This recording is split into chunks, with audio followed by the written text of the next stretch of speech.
There are places in history that feel less like chapters in a textbook and more like whispers, carried on the wind, places where time moved differently, where silence held as much power as speech, and where every gesture, every step, every breath was woven into a tapestry of meaning that stretched back through centuries.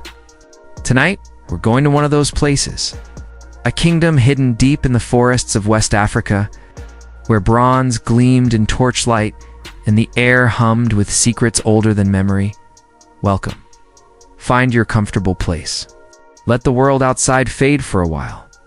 What you're about to hear isn't a story of battles or conquests, though those existed. It's something quieter, something stranger.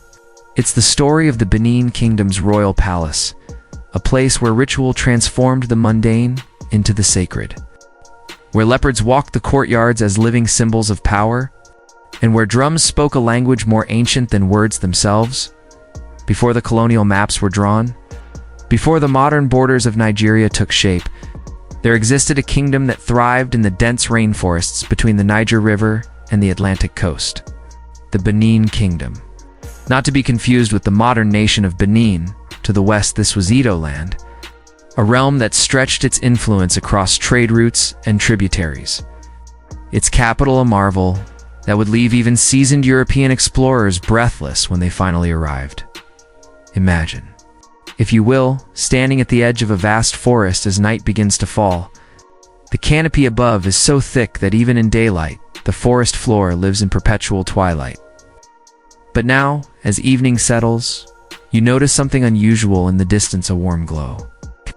Flickering and dancing through the trees, not the chaotic orange of wildfire, but something controlled, purposeful. Torchlight. As you move closer, the sounds of the forest begin to shift. The usual chorus of insects and night birds doesn't disappear, but it's joined by something else. Something human, yet not quite. A rhythmic pulsing so low and steady you feel it in your chest before your ears truly register at drums, but not the frantic percussion of celebration. This is measured, deliberate, each beat spaced with the precision of a heartbeat, as if the kingdom itself were a living thing. And this sound was its pulse. The forest gives way, and suddenly you're standing before walls. Not the gray stone fortifications of European castles, but something uniquely African, massive, earthen ramparts, red as clay, stretching higher than any tree. These walls encircle an area so vast that entire villages could fit within them. They speak of protection, yes, but also of organization, of a society that could marshal thousands of laborers to move earth and shape it into these towering barriers that would stand for centuries. Through the gates, thick wood bound with iron, carved with symbols you don't yet understand, the city unfolds, but we're not rushing. Not here. In this place, in this story, we move at the pace of ritual itself. Slowly, observantly, letting each detail settle before moving to the next. The air is different inside the walls. Warmer, somehow, despite the evening breeze. It carries scents that layer over one another. Wood smoke, yes, but also palm oil, rich and earthy. The sweetness of roasted plantains, the metallic temps of bronze. And underneath it all, something green and alive, the smell of the forest that surrounds and embraces this human creation. Never quite forgotten, even within the city's heart. Tonight, we're going deeper than those outer walls. Past the compounds where artisans work bronze and ivory into masterpieces, past the markets where goods from the interior and the coast change hands, past the homes of nobles and priests, we're going to the center, to the palace. To understand what we're about to witness, you need to know something fundamental about the Benin Kingdom. This wasn't just a political entity, it was a cosmology made manifest. The Abatha Divine King wasn't simply a ruler in the way we might understand it today. He was the axis upon which the entire universe turned. The link between the human world and the realm of gods and ancestors. His health was the kingdom's health. His actions rippled through reality itself, and so everything around him, every person, every object, every moment of every day, had to be carefully managed, ritualized, sanctified. The palace wasn't just where the king lived. It was the most sacred space in the entire kingdom. A place where the mundane and the divine pressed so close together. They became indistinguishable. As we approach the palace gates in our mind's eye, the drum rhythm grows more distinct. You can hear now that it's not just one drum, but many, each contributing to a pattern so complex, yet so organic it feels like listening to a conversation in a language you've forgotten, but once knew intimately. Guards at the palace entrance don't challenge. We are moving through memory now, through the echoes of a world that once was. They stand in their raffia garments, coral beads clicking softly as they breathe, eyes forward, expressions serene. They've been standing there since before dawn, and they'll stand until they're relieved. And standing itself is a ritual, a meditation, a prayer. The torches burn low in their brackets, casting more shadow than light, but that's intentional. The palace reveals itself slowly, section by section, never all at once. Mystery must be preserved. The sacred doesn't announce itself with fanfare, it whispers. It suggests, it waits to be discovered. And so we enter. And so our story truly begins. In candlelight and shadow, in the rhythm of ancient drums. In a palace that never sleeps, where the oddest and most beautiful rituals ever conceived unfolded night after night. Year after year, century after century, until the old world crumbled and the new one rose to take its place. But for tonight, the old world still stands. The rituals continue. The drums beat on, and we have all the time in existence to witness wonders that history nearly forgot. Rest now, let go. The palace gates are open. Before we step fully into the palace itself, let's linger for a moment in the city that surrounds it. Because Benin City, the capital of this vast kingdom, was unlike anything else in the world at its height. When Dutch and Portuguese traders first arrived in the 15th and 16th centuries, they struggled to find words adequate to describe what they were seeing. Their letters and journals speak of a city that rivaled the great capitals of Europe in scope and organization, but with an aesthetic entirely its own. The walls we passed through earlier, they weren't a single barrier, but a whole network of them. Archaeological evidence suggests that the Benin Empire constructed earthworks totaling some 10,000 miles in length, more than the Great Wall of China. Can you imagine? The labor, the planning, the sheer human coordination required to move that much earth, to shape it, to maintain it across generations.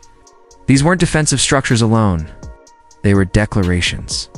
Boundaries between sacred and profane, between controlled and wild. Between the kingdom's heart and its furthest reaches, inside the innermost walls. Benin City stretched out in a carefully organized grid. Wide streets, straight as surveyor's lines, crossing at right angles. Nothing like the medieval European cities of the same period, where streets twisted and turned without plan, where you could get lost in a warren of alleys that seemed to shift when you weren't looking. No, Benin was different. Benin was order made visible. The houses stood in compounds, each family's space marked by its own walls. And those walls, they tell you everything about the sophistication of this society. The red earth wasn't simply piled up. It was carefully mixed, worked, shaped into bricks that dried harder than stone in the tropical sun. The wealthiest compounds had walls decorated with horizontal ridges that caught the light and created patterns of shadow and aesthetic choice that required no expensive materials. Just skill and patience and an eye for beauty as you walk these streets in your mind. Picture the morning light filtering through the humid air. Everything has a soft quality, a gentleness to it, despite the city's grand scale. Palm trees rise above the compound walls, their fronds rustling in breezes that smell of the forest beyond. Chickens scatter from your path. Somewhere, a baby cries, is soothed, falls silent. Life happening at the rhythm of human existence. Unhurried by clocks that haven't been invented here. By schedules that have no meaning in a world that measures time by the sun's passage and the turning of seasons. But it's the palace district that truly captures the imagination. As you move toward the center, the compounds grow grander. The people you pass wear more elaborate garments. The raffia cloth gives way to finely woven textiles. Coral beads brought from the Mediterranean through ancient trade routes begin to appear. First, just a few strands. Then more. Then entire chest pieces, heavy with the weight of wealth and status, and bronze. Everywhere bronze. Bronze heads of former abbas, serene and stylized, gazing out from shrine alcoves. Bronze plaques depicting court scenes, ceremonial processions, battles. And rituals, thousands of them, once adorned the palace's wooden pillars. Each one, a frozen moment of history, a story cast in metal. The artisans who created these pieces worked in guilds. Their knowledge passed down from master to apprentice across generations. Each technique a closely guarded secret. The lost wax casting method they employed was sophisticated enough to capture incredible detail beads in a necklace. The scales on a mudfish, the expression in a leopard's eye. And they did it all without the industrial infrastructure that we associate with metalwork. Just fire and skill and faith and traditions refined over centuries. Picture the workshops, if you will. Not tucked away in some industrial quarter, but integrated into the life of the city. You might be walking down a street and hear the rhythmic tapping of a sculptor working a wax model, preparing it for casting. You might smell the acrid smoke of bronze being poured. See the orange glow of a furnace through a compound's entrance. Art wasn't separate from life here. It was life. It was history. It was prayer. The palace walls, when you finally reach them, are something else entirely. Higher than the city walls and decorated with those same horizontal ridges, but more elaborate. These patterns aren't random, they carry meaning, tell stories to those who can read them. The Benin aesthetic wasn't about realism in the way European art of the period was. It was about essence. About capturing not what something looked like, but what it meant. What it was in its truest form. The entrance to the palace complex is broad and impressive, but not ostentatious. There's a quietness to it that seems odd for such an important threshold. The gates stand open during the day, not wide open, but enough that you could enter if you had reason and permission. Guards stand their watch, but they don't parade or march. They're simply present, part of the architecture itself. As permanent and unmovable as the walls they guard, beyond the gates, courtyard opens up, and here the sensory experience intensifies. The smell of palm oil grows stronger. It's used for everything here. Cooking, lighting, ritual, anointing. The palace consumes it in quantities that boggle the mind. And somewhere in the back of your awareness, you register that this means trade networks, tribute systems, an economy complex enough to keep this vast household supplied. The sound of the city, the distant calls of vendors. The chatter of daily life, it doesn't disappear entirely, but it mutes. The palace grounds absorb sound, soften it. The earth here has been packed down by centuries of footsteps, swept clean every morning, maintaining a surface that's somehow both hard and soft, that gives slightly under your feet but doesn't crumble or dust. Bronze bells hang from the eaves of buildings. Small ones, their surfaces darkened with age and patina. When the breeze catches them, they ring not loudly, but with a clarity that carries. Different bells have different tones, and together they create a random but somehow harmonious soundscape. A music of pure chants orchestrated by the wind. The buildings themselves, they're like nothing you've seen. Low-slung structures with massive timber pillars holding up thatched roofs. The wood is carved, every surface decorated with geometric patterns and stylized representations of court life. And there, on those pillars, reflecting the torchlight as evening settles, the bronze plaques. Hundreds of them. Thousands across the whole complex. Each one is a window into a moment. Here, a procession of chiefs paying homage to the OBA, their warriors in full regalia. Another showing musicians and dancers frozen mid-celebration. They transform the architecture into a three-dimensional history book, a chronicle in metal that will outlast memory, that will survive even when the kingdom itself fades. As you move deeper into the palace, grounds always slowly. Always observing, you notice the people. Palace servants in simple but clean garments, moving with purpose, but without haste. Their feet know every step, Their bodies move through the spaces with the unconscious grace of long practice. They don't speak much. Communication here happens in gestures, in glances, in the subtle language of position and posture. This is a silent world in many ways. Not absence of sound, but absence of unnecessary sound. Every voice lowered to a respectful murmur. Every footstep carefully placed. Even laughter, when it comes, is soft, almost apologetic, as if the joy itself knows it must bow before the sacred nature of this space.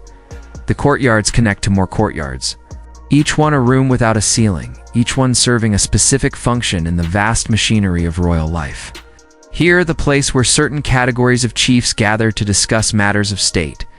There, a courtyard dedicated to particular religious observances. Another for the storage of ritual objects, though you can only glimpse it through a doorway commoners wouldn't enter, such spaces without invitation or dire need. And everywhere, that sense of order, of everything in its place, of a world so thoroughly organized that chaos itself seems impossible, as if the very air has been trained to move in prescribed patterns, as if even the dust knows where it's allowed to settle. As the sun sets, and it sets quickly here near the equator, with none of the lingering twilight of northern latitudes. Torches are lit in a specific sequence, starting from the outer courtyards and moving inward like a wave of light washing through the palace. The flame lighters are young men, nimble and quiet, and watching them is like watching a dance choreographed by generations. Each one knows his route, his timing.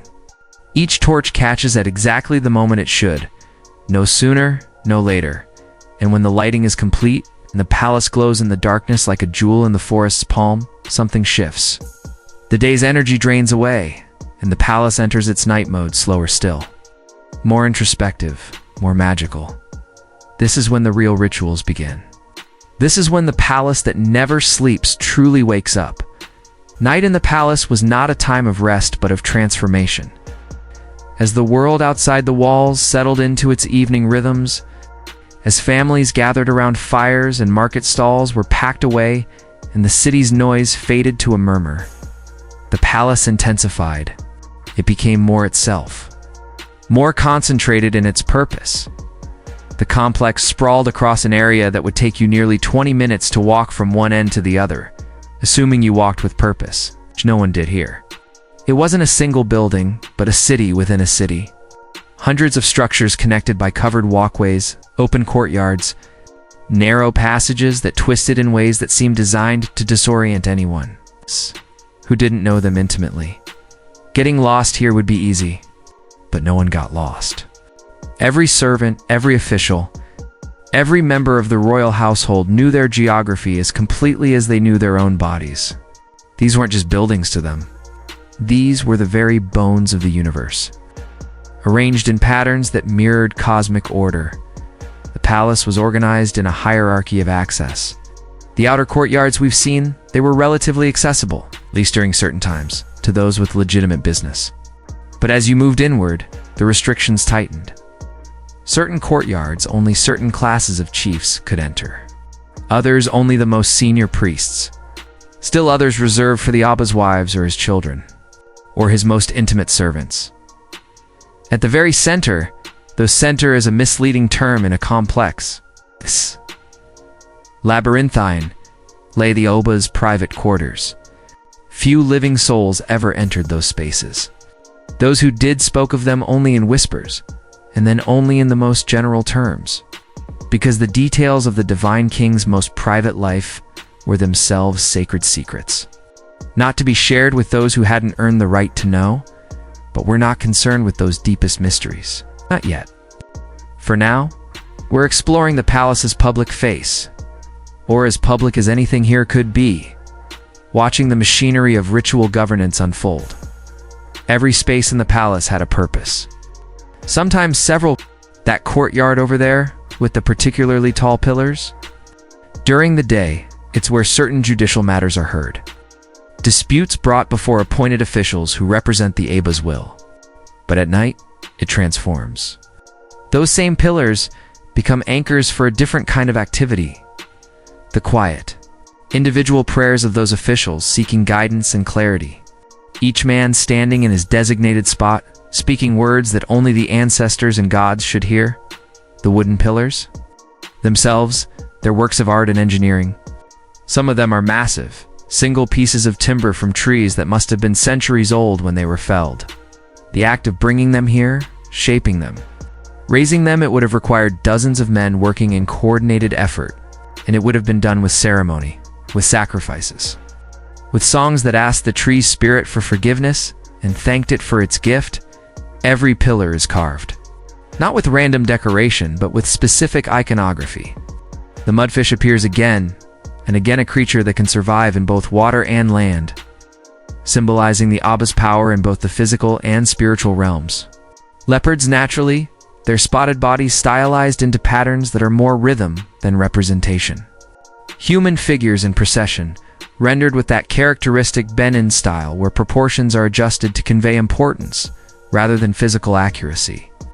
The Abba always larger than his attendants, not because he physically was, but because his cosmic significance demanded it.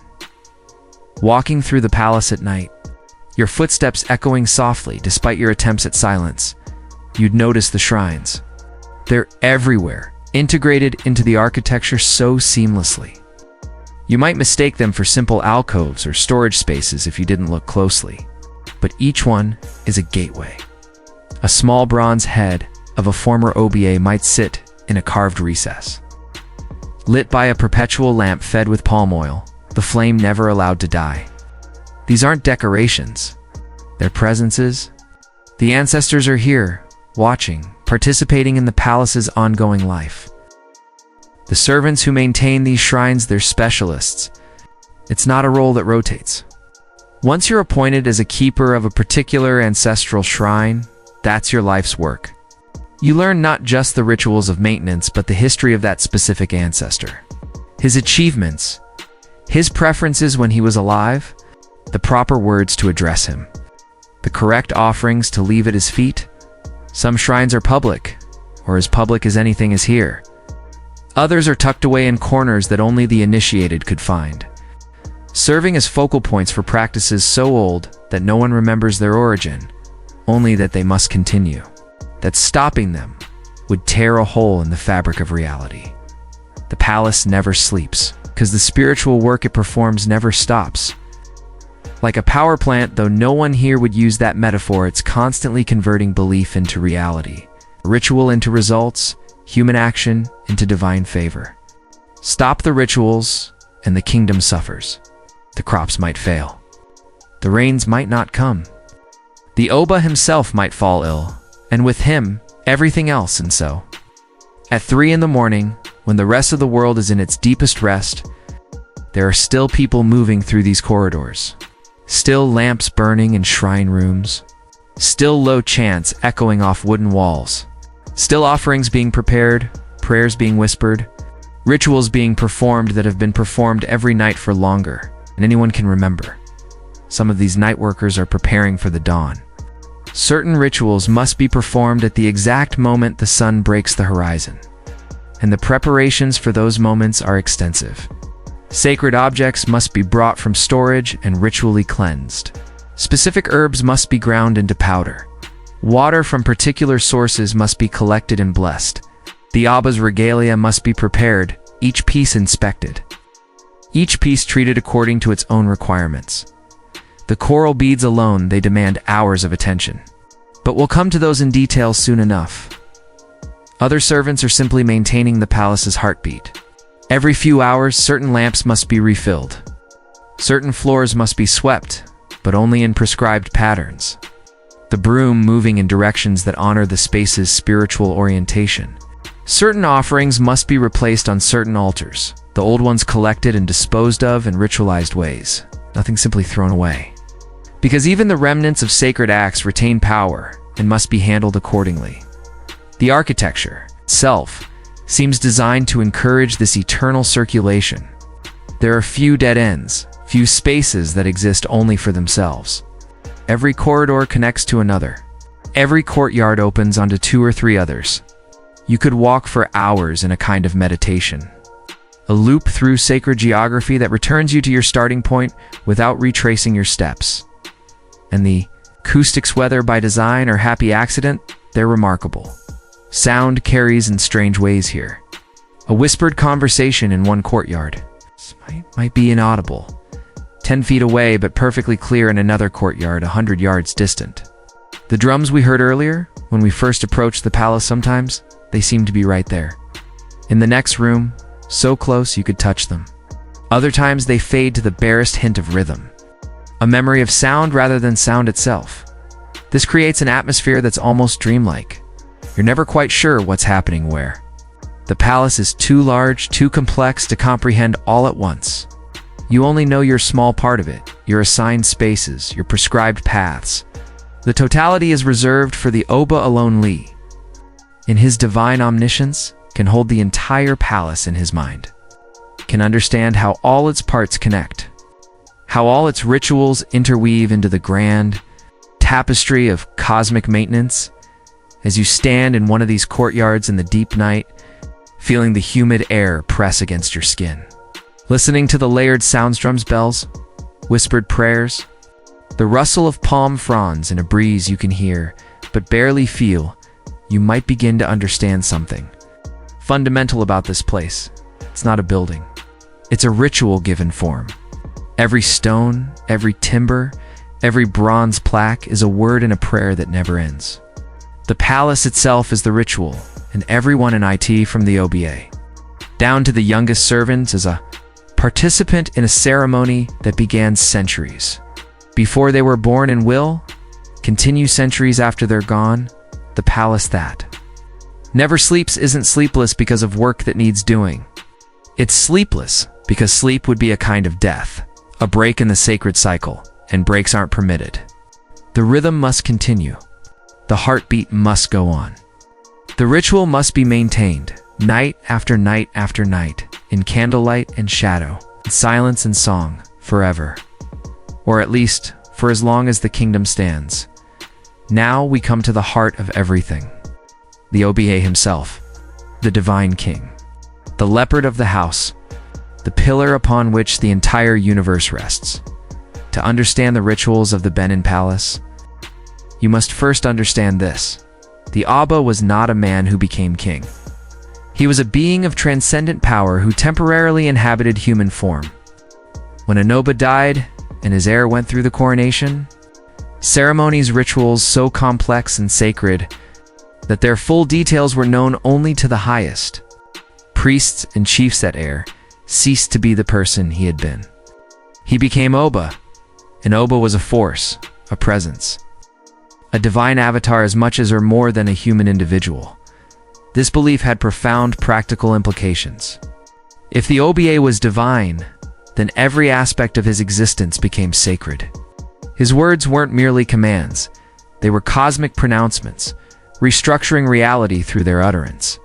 His movements weren't simple physical actions, they were ritualized performances that maintained the balance between worlds. And so, the Aba's entire life became a ceremony. From the moment he woke, though woke isn't quite right, because the OBA never truly slept in the way common people didn't till he entered his night's rest. Every minute was choreographed, every action prescribed, every gesture laden with meaning. Let's witness a morning in the life of this God King. Not every morning each day had its own specific requirements depending on the calendar of festivals and observances. But a typical morning, if anything in this life could be called typical. Long before dawn, the palace is already stirring. The Aba's personal attendants, a select group of men who've been trained since childhood for this honor, are performing their preparatory rituals. They've bathed in water, drawn from specific sources, anointed themselves with specific oils, dressed in specific garments. They've fasted since midnight. They've prayed at designated shrines, asking for the strength and wisdom to serve properly. When they enter the Aba's quarters, moving in complete silence, their feet knowing the path, even in darkness, they find him in a state that's neither sleep nor waking. He rests, but he's conscious, aware. He's been aware all night, in a sense his mind engaged in the spiritual work that his divine nature requires. Even as his body recuperates from the previous day's demands, the greeting of the Abba is itself a ritual. No words are spoken at first. The attendants prostrate themselves completely, their bodies flat against the swept floor, their foreheads touching the earth. They remain there for a count of time, measured not by seconds but by breaths, long, slow, controlled breaths that center them, that remind them they're entering the presence of divinity. Only when the Oba gives a subtle signal, perhaps a small sound, perhaps just a shift in the atmosphere that they've been trained to perceive, do they rise. Even then, they keep their eyes lowered. To meet the Abba's gaze directly without permission would be not just disrespectful, but dangerous. His eyes are portals to cosmic power. To look into them unprepared could damage your spirit, could overwhelm your human capacity to process the divine. The attendants begin their work.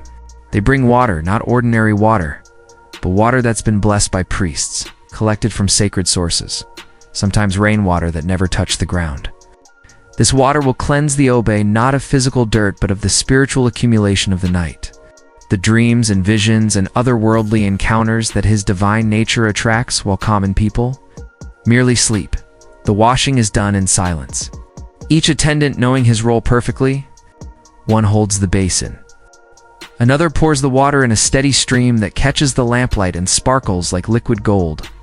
Another holds the cloth white, pristine, woven specifically for this purpose and used only once before being ritually disposed of. Another stands ready with the next cloth, and the next. Because the cleansing is thorough and requires multiple stages, the OBA himself remains still throughout. This stillness is one of his most important attributes. Where common people fidget and shift and scratch and adjust, the Abba maintains a composure that seems almost inhuman, because in a sense, it is. He's trained from the moment of his coronation to embody tranquility, to move only when movement is required, to rest in perfect stillness when stillness is called for. This isn't about maintaining dignity or projecting authority, though it certainly does both. It's about spiritual discipline. Movement creates ripples in the cosmic order. The Abba's movements, because of his divine nature, create larger ripples than anyone else's. And so he must move carefully, deliberately, only when the moment is right and the action is necessary. After the cleansing comes the dressing. This is where we begin to see the full elaboration of royal regalia. The OBA doesn't simply put on clothes, he's adorned.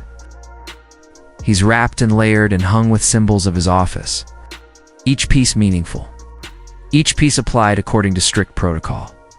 The base garments are relatively simple wrappers of fine cloth, usually white or cream, tied in specific ways. But then come the accessories, and here's where the true spectacle begins. Coral beads. We've mentioned them before, but we haven't truly dwelt on them, and they deserve our attention, because the Abba's coral regalia was one of the most distinctive and powerful symbols of his office. Coral, the marine organism, the living creature that builds reefs in distant oceans, was tremendously valuable in Benin. It came through trade networks that stretched across the Sahara and up the Mediterranean. It's brought by merchants who understood its worth to the Edo people. Why coral? Because it came from the sea, from the realm of Alokon, the god of the ocean depths. The deity of wealth and fertility and mysterious power. Wearing coral meant you carried the sea's blessing. You embodied Alokon's favor. And the Oba, as the earthly apex of divine power, wore more coral than anyone else in the kingdom. Far more, his neck was covered in it. Layer upon layer of coral beads, building up until his neck disappeared entirely beneath a column of red and pink and white. These weren't simple strands. They were woven into elaborate patterns, creating a kind of armor, a rigid structure that held his head in a specific position that made casual movement impossible. Think about that for a moment. Just by wearing this regalia, the Oba was forced into a particular posture, a particular way of moving. He couldn't simply turn his head to look at something. He had to turn his entire body, slowly, deliberately. The regalia itself enforced the sacred stillness we talked about earlier. His chest wore more coral. Pectorals that spread across his upper body, each one an artwork of beading and craftsmanship. His wrists were wrapped in coral bracelets stacked high on each arm. Even his ankles, hidden beneath his wrapper, wore coral anklets that clicked softly when he walked, sound that announced his presence before he came into view. And then there was his crown. It's not a European-style crown of metal and jewels, but something uniquely Benin, a structure of coral beads and other materials. Rising high above his head, heavy with symbolism and literal weight. Wearing it required balance and strength. Moving in it required practice and discipline. Once fully adorned, the OBA is nearly unrecognizable as a simple human. He's been transformed into a living icon, a sculpture that moves. And the movement, when it comes, is breathtaking in its controlled grace. To watch the OBA walk in, very few people had this privilege, was to witness something profound. Each step was measured. His feet knew exactly where to fall. His hands, when they moved, described paths through the air that seemed to follow. Invisible tracks, gestures that held meaning to those who understood the symbolic language of royal movement. And his face saw what you could see of it, because often the regalia partially obscured, it maintained an expression of serene authority. Not stern, not smiling, just present, just aware. It's a face of someone who exists slightly removed from ordinary reality, observing it from a divine distance. The morning procession from his private quarters to the public areas where he would hold court was itself a ceremony. He didn't simply walk out. First came the sound, the specific rhythm of drums announcing his approach. Different from all other drum patterns, unmistakable to anyone who heard it. Then came attendants, walking backward, sweeping the path before him, ensuring no object, no grain of dust, no lizard or insect stood between the Abba's feet and the earth. Then the Abba himself, moving in that measured pace, each step a meditation, each breath deliberate. Behind him, more attendants, carrying the regalia and objects he might need, ceremonial swords. Fans made from animal tails, bronze staffs, whatever the day's activities required, and all around silence. No one spoke when the OBA was in transit. No one called out greetings or well wishes. The respect was so complete that it manifested as absence of sound, as if speech itself would be a kind of violence against the sacred moment unfolding. When he reached his destination, a throne, usually positioned in a courtyard chosen for that day's specific purpose, he didn't simply sit. The act of sitting was orchestrated, assistants supporting his arms, guiding his body down onto the seat, adjusting his regalia once he was in position, ensuring every bead, every piece of cloth, every item was perfectly arranged. And then came the sacred stillness again. The OBA would sit, sometimes for hours, hearing petitions, observing rituals, presiding over ceremonies. And throughout it all, that supernatural calm, that divine composure. Not frozen, he would turn his head slightly to acknowledge a speaker, would lift a hand to make a pronouncement, would shift his weight now and then, but always minimally, always with purpose. To the people gathered in that courtyard, the Abba's stillness wasn't a burden or a constraint. It was proof of his divinity. Ordinary men can't sit motionless for hours. Ordinary men fidget and tire and lose focus. But the OBA wasn't ordinary. The OBA was beyond such limitations, and when he spoke, his voice was different too. Not loud because he never needed to raise his voice, but clear, carrying effortlessly across the space, as if the air itself conspired to deliver his words to every ear. And his words were few. The OBA didn't engage in casual conversation. He didn't debate or argue. He pronounced. He declared. What he declared became truth, because his words had the power to reshape reality itself. This is who we're dealing with. This is the figure at the center of all the palace's rituals. Not a king in the European sense. Not even a god in the sense of distant divinity worshipped from afar. But something in between, something uniquely African, and specifically Idoa. Divine force wearing human skin, a cosmic power constrained by ritual and regalia, into a form that mortals could approach without being destroyed by the raw force of sacred presence. Everything that happens in the palace happens in relation to him. Every ritual serves him, honors him, maintains him, channels his power for the kingdom's benefit. And as we explore these rituals in detail, remember, it all comes back to this. Still figure, adorned in coral and bronze, sitting in divine tranquility, holding the universe in balance simply by existing, simply by being exactly what he is.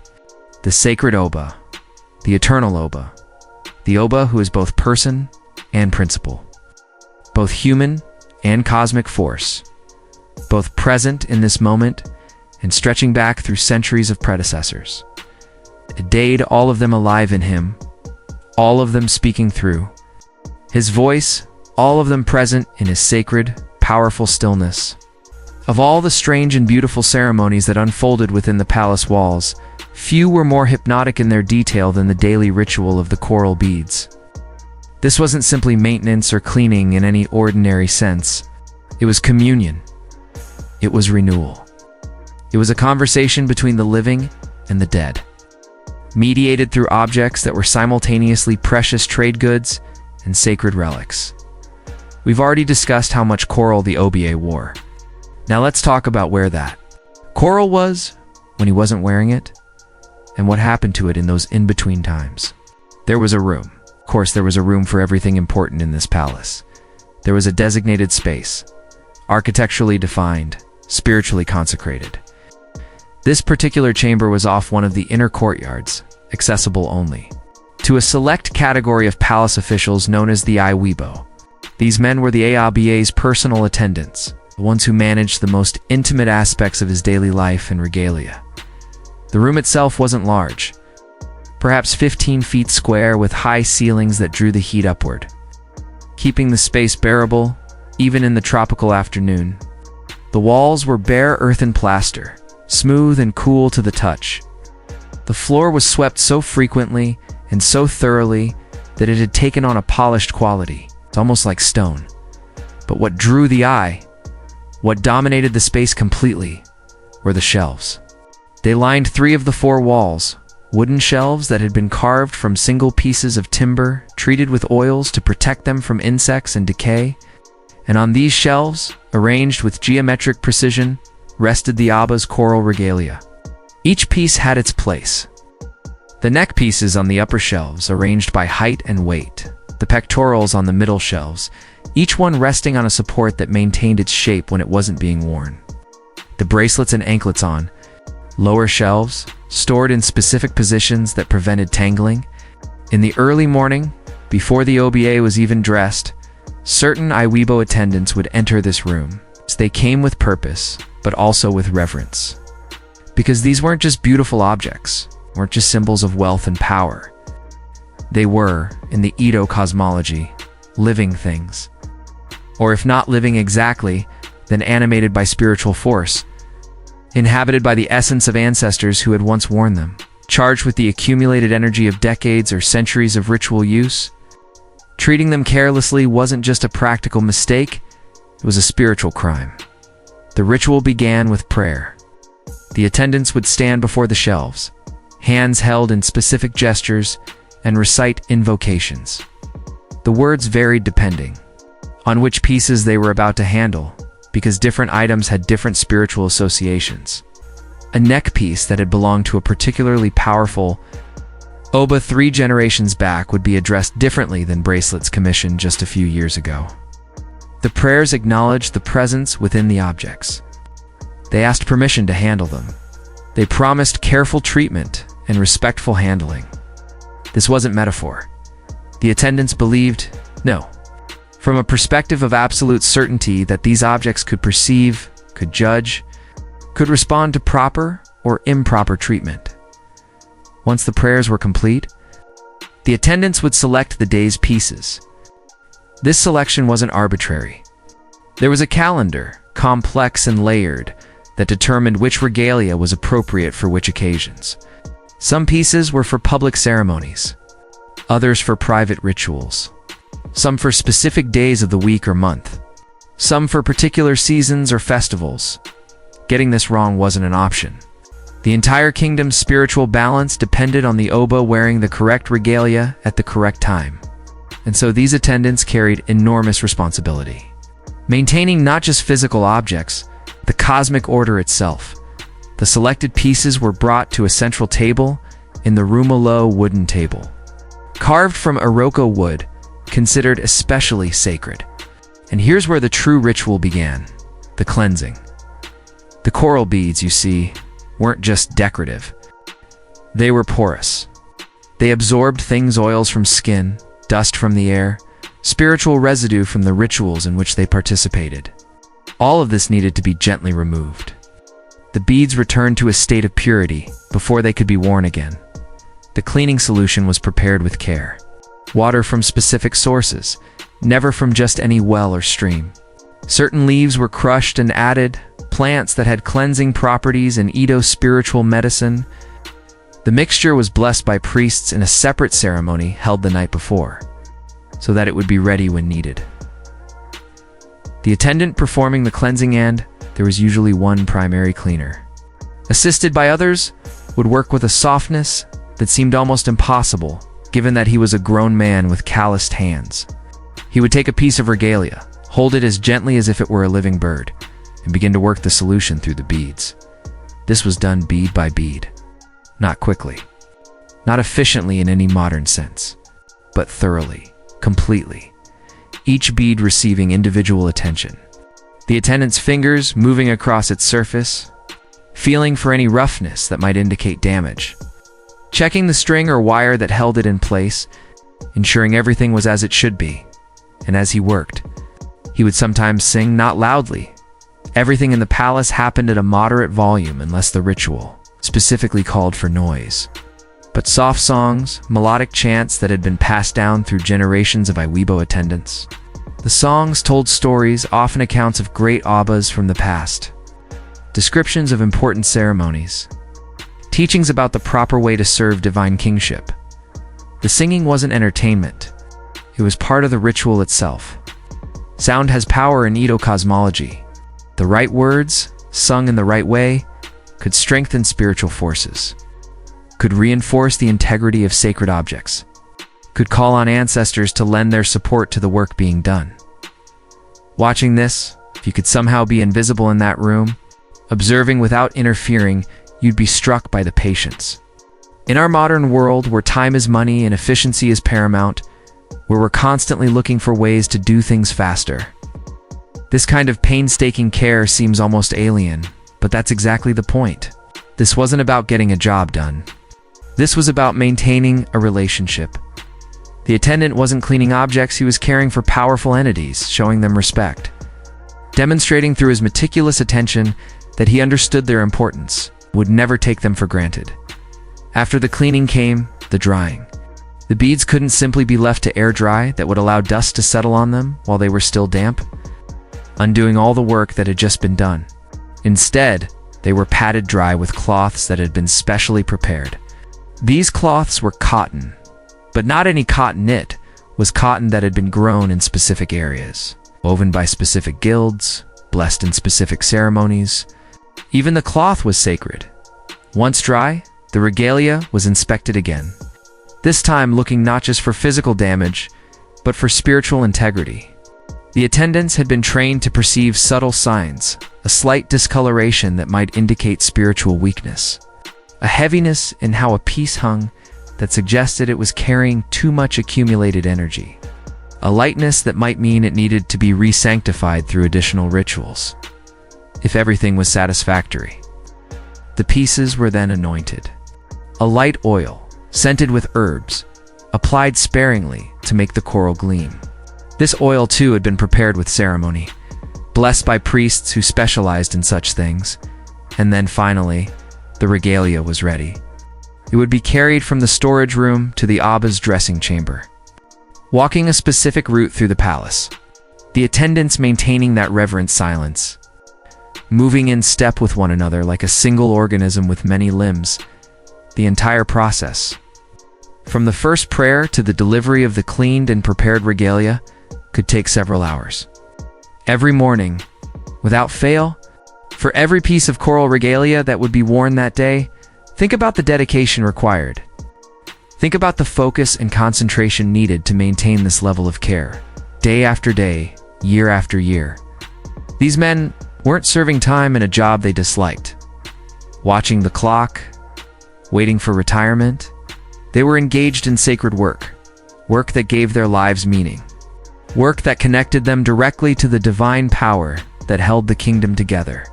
And the coral beads themselves as objects could have memories, what stories these would tell. The hands that had strung them, the necks they'd adorned, the ceremonies they'd witnessed, the prayers they'd absorbed, the OBAs they'd outlived, passing from one divine king to the next, accumulating spiritual power with each transfer, becoming more potent, more sacred, more alive with accumulated meaning. Some pieces were ancient, not just decades old, but centuries. Coral doesn't decay like organic materials. Properly cared for, it lasts nearly forever. And so some of the beads being cleaned in that morning ritual might have adorned abbas from the kingdom's earliest days, from periods so remote that even the oral histories were vague about details to where such objects was to carry. History on your body, to connect directly with the long chain of divine kings stretching back through time, to become, in a sense, all of them simultaneously, every Oba who had ever worn that particular piece. All present in that moment, all contributing their power and wisdom and divine essence. This is why the ritual mattered. This is why it couldn't be rushed or simplified or made more efficient. Because efficiency wasn't the goal. Connection was the goal. Continuity was the goal. Maintaining the unbroken thread that linked the present to the past and both of them to the eternal. Unchanging principles of cosmic order. And so every morning, the ritual continued. The careful cleaning, the gentle handling, the prayers and songs, the reverent attention. Men performing a dance of maintenance that was also a dance of worship, that was also a meditation, that was also a kind of love, the love of sacred objects, the love of tradition, the love of a divine king, and the cosmic role he played in keeping the universe balanced and whole, bead by bead, prayer by prayer, morning after morning. The ritual of the coral beads, strange and beautiful and absolutely essential, continued its ancient rhythm in the palace that never slept. Sound shaped the palace. Not just the physical acoustics we've mentioned, the way voices carried and echoed through courtyards, the ringing of bronze bells, the rustle of palm fronds, but sound as communication, as ritual, as power, and of all the sound makers in the palace. None were more important or more bound by restriction than the royal drummers. They lived in the palace, not in the OBA's immediate vicinity, but close enough. They had their own compound within the larger complex, a cluster of structures where drums were stored, maintained, and where the drummers themselves slept, ate, and trained the next generation in an art that was also a sacred duty. The drums themselves, there were many types, each with its own name, its own role, its own voice. Large drums carved from single logs, their bodies painted with symbols, their skins stretched tight with elaborate systems of ropes and pegs. Smaller drums carried on straps, played with hands moving so fast they blurred. Talking drums, with their characteristic hourglass shape, whose pitch could be changed mid-play to mimic the tonal patterns of the Edo language. Literally speaking in rhythm, each drum was consecrated. Before a new drum could be used in royal service, it underwent rituals that transformed it from a musical instrument into a sacred object. Blood sacrifices, blessings by priests, the installation of spiritual essences that would give it voice and power. A properly consecrated drum wasn't just making noise when it was played, it was speaking with authority, issuing commands that resonated in both the physical and spiritual realms. The drummers who played these instruments were selected young, often children of previous drummers born into the role. They began training as soon as their hands were large enough to strike a drum skin, learning not just rhythm but meaning, not just technique but theology. Because the drums spoke a language, and it was complex. Different rhythms announced different things. The approach of the OBA, as we've mentioned, but also the arrival of important visitors. The beginning and end of specific ceremonies. Warnings of spiritual danger. Celebrations of good fortune. Each pattern was distinct, and a trained ear could hear a drum rhythm and immediately understand what was happening or about to happen, but it went deeper than that. The drums also conveyed specific messages.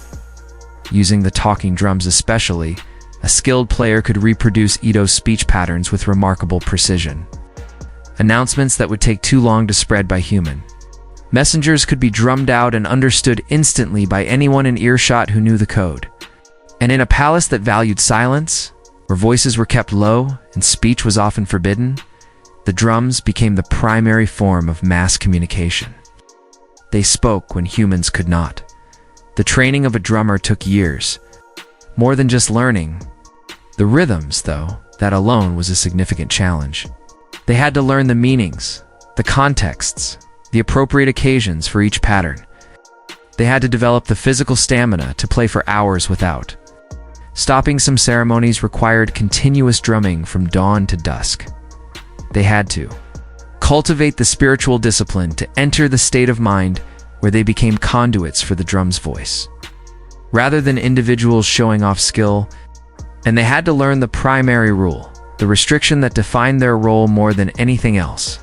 They must never look up. Specifically, they must never raise their eyes to meet the Abba's gaze. This wasn't just court etiquette. It was cosmic necessity. The drummers, through their playing, channeled tremendous spiritual power. They were constantly in a state of ritual performance, their actions shaping reality in subtle but significant ways. And that power had to flow in the right direction outward into the world, not upward toward the OBA. Eye contact would create a direct connection. It would merge the drummer's consciousness with the divine king's presence. And that merger would be dangerous for both. The drummer might be overwhelmed, his human spirit unable to withstand direct exposure to divine essence, and the OBA might be distracted, his cosmic focus disrupted by the sudden intrusion of an individual human consciousness. So the drummers played with eyes downcast or closed. They positioned themselves carefully, always below the OBA's line of sight when possible. If they had to perform in his direct presence, and sometimes they did, for certain ceremonies required the drummers to be close, they would orient their bodies to face away.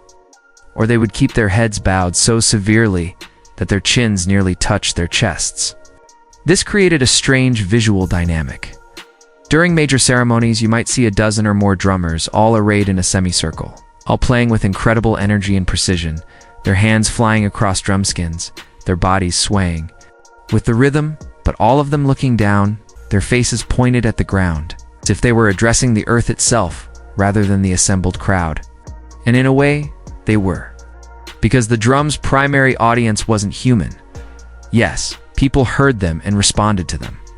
But the drums were really speaking to the spirit world, to the ancestors, to the cosmic forces that governed reality. Humans who heard them were just eavesdropping on a conversation meant for higher powers. There were lead drummers, masters of the art who had spent decades perfecting their craft. These men were respected figures within the palace hierarchy. Not as exalted as chiefs or priests, but certainly honored. Their role understood as essential. When a master drummer performed, it was a thing of beauty. The rhythms would layer and interlock, creating patterns so complex that following them was like watching a visual illusion, where your perception shifted and you suddenly saw things you hadn't noticed before. But even the masters kept their eyes down. Seniority didn't grant exemption from the fundamental rules. If anything, the older and more skilled you became, the more important it was to maintain the proper restrictions, because your power was greater, and therefore the potential consequences of a mistake were more severe. There's a story, and, like all palace stories, it's impossible to verify, but it's told and retold, which means it carries some kind of truth about a young drummer who, in the excitement of a major ceremony, forgot himself for a moment. Playing was transcendent, the rhythm carrying him into a state of neurextasy. And without thinking, swept up in the moment, he raised his head and his eyes met the Abba's. Different versions of the story have different endings. In some, the drummer fell dead instantly, his human form unable to survive the contact with divinity. In others, he was struck blind, his eyes burned out by what they'd witnessed. In still others, he survived, but was driven mad. spending the rest of his days wandering the palace grounds, muttering about visions no human should see. Whether the story is literally true doesn't really matter. What matters is what it communicated. The rules were absolute. The restrictions weren't suggestions or guidelines. They were spiritual laws, as real and unbendable as the laws of physics. Break them at your peril. And so the drummers played on, generation after generation, their eyes fixed on the ground or closed entirely.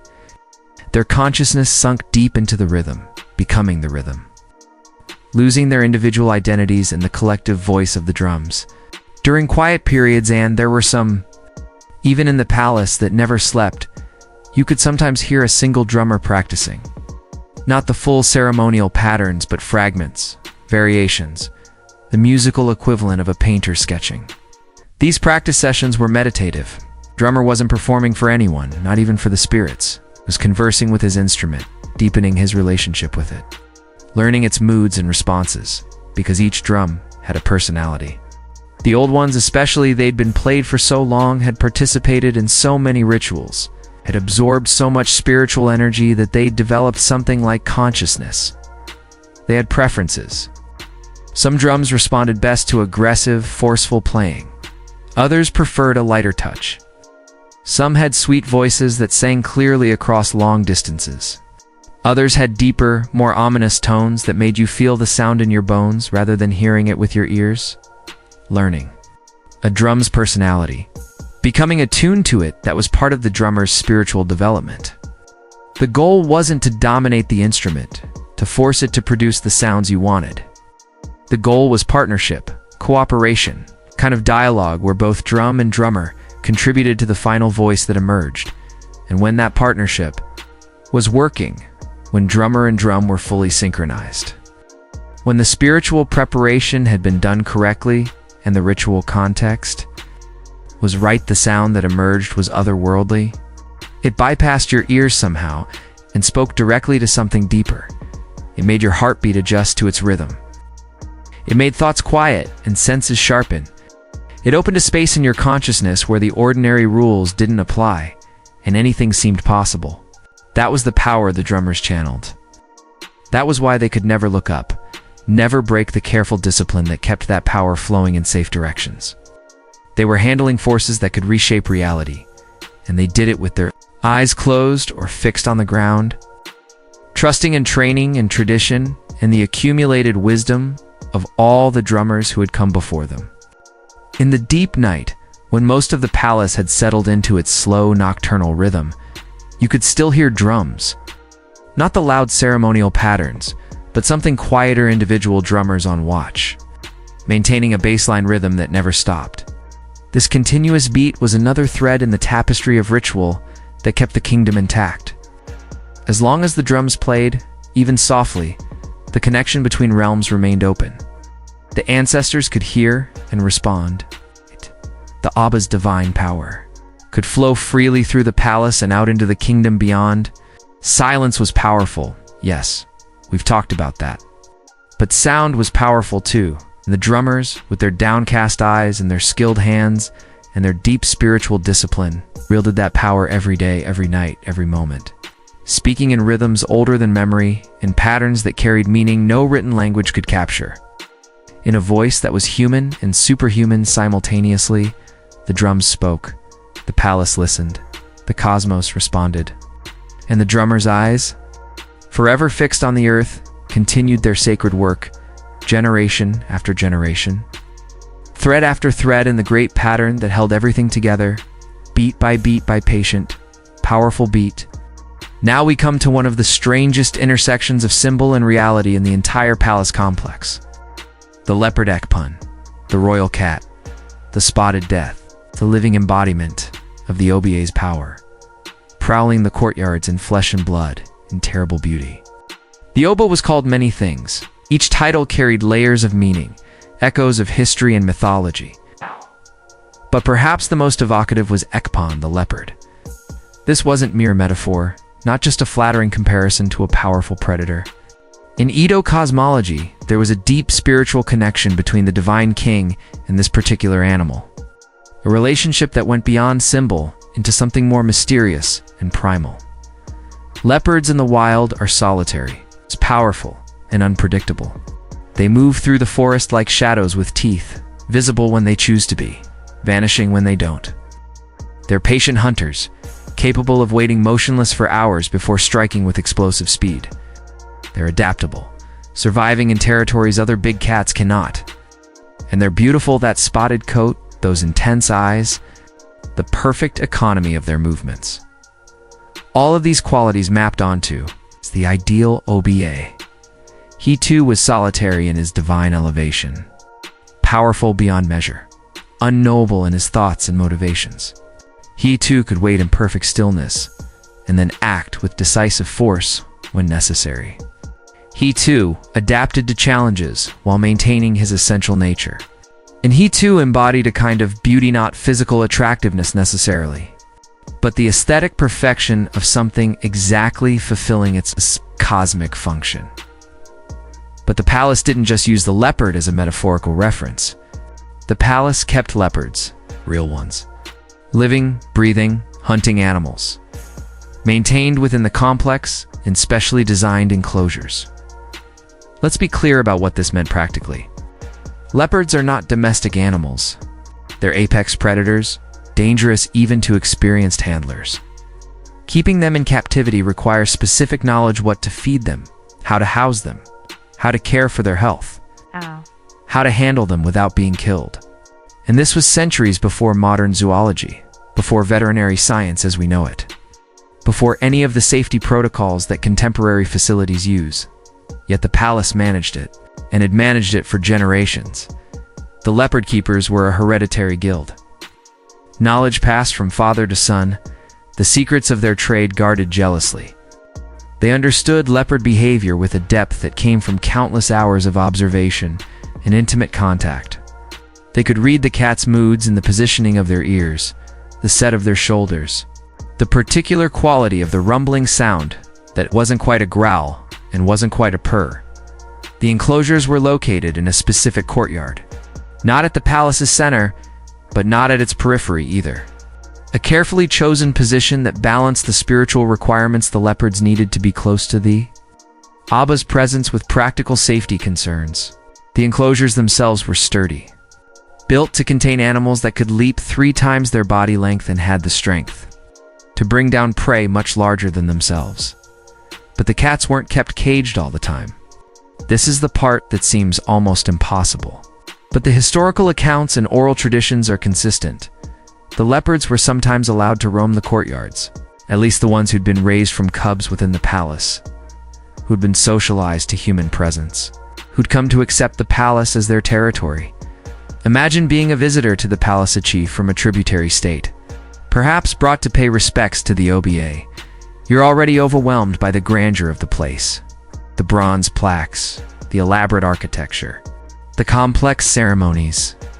And then, as you wait in a courtyard for your audience, you hear a sound, a low, coughing grunt that makes your spine go rigid with instinctive fear. You turn slowly, and there it is, a leopard. Full-grown muscles rippling under that incredible spotted coat, moving with liquid grace across the courtyard. It's not charging, not hunting, it's walking, patrolling. Its eyes, those yellow eyes that miss nothing, sweep across you and past, dismissing you as neither threat nor prey. Your guide, your palace escort, doesn't react with alarm. He simply bows his head slightly, acknowledging the cat's presence with respect but not panic. And the leopard continues on, disappearing into a shadowed corridor, leaving you with a pounding heart and a new understanding of what power means in this place. This wasn't theater, though it certainly had a theatrical effect. The leopards served a spiritual function. They were physical manifestations of the ABA's nature. When you saw a palace leopard, you were seeing the king in another form. The cat's power was his power. Its grace was his grace. Its unpredictability was his divine prerogative to act in ways that transcended human understanding, and the leopards were cared for accordingly. Fed the best meat, sometimes ritually sacrificed animals, sometimes game brought by palace hunters. Given water from sacred sources, attended to by men who dedicated their lives to this service. When a palace leopard dined, even with the best care, this happened. These were mortal animals despite their symbolic divinity was mourned, buried with ceremony, its spirit commended to the ancestors, thanked for its service, its promised rest and honor in the afterlife. The relationship between the keepers and their charges was complex. Not quite the bond between a human and a pet. These were wild animals, never fully domesticated, always retaining the capacity for lethal violence. But not the pure pragmatism of livestock management either. There was respect, even a kind of love, the love expressed through caution and appropriate fear.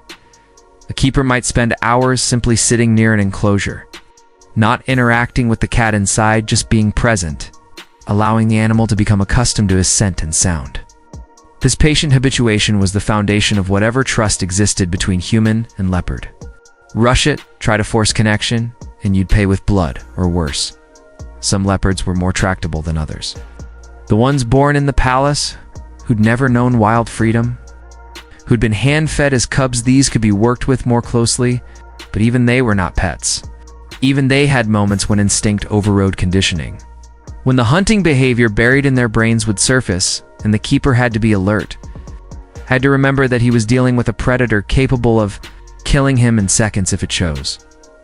Imagery of the leopard permeated palace art. Those bronze plaques. We've mentioned so many of them featured leopards. Not realistic depictions, but stylized representations that emphasized the spiritual essence of the animal.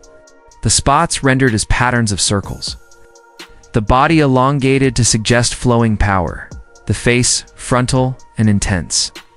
The eyes boring directly out at the viewer. The Abba's regalia included leopard teeth and claws, carefully preserved from cats that had died naturally, or as naturally as captive animals die, incorporated into necklaces and other adornments.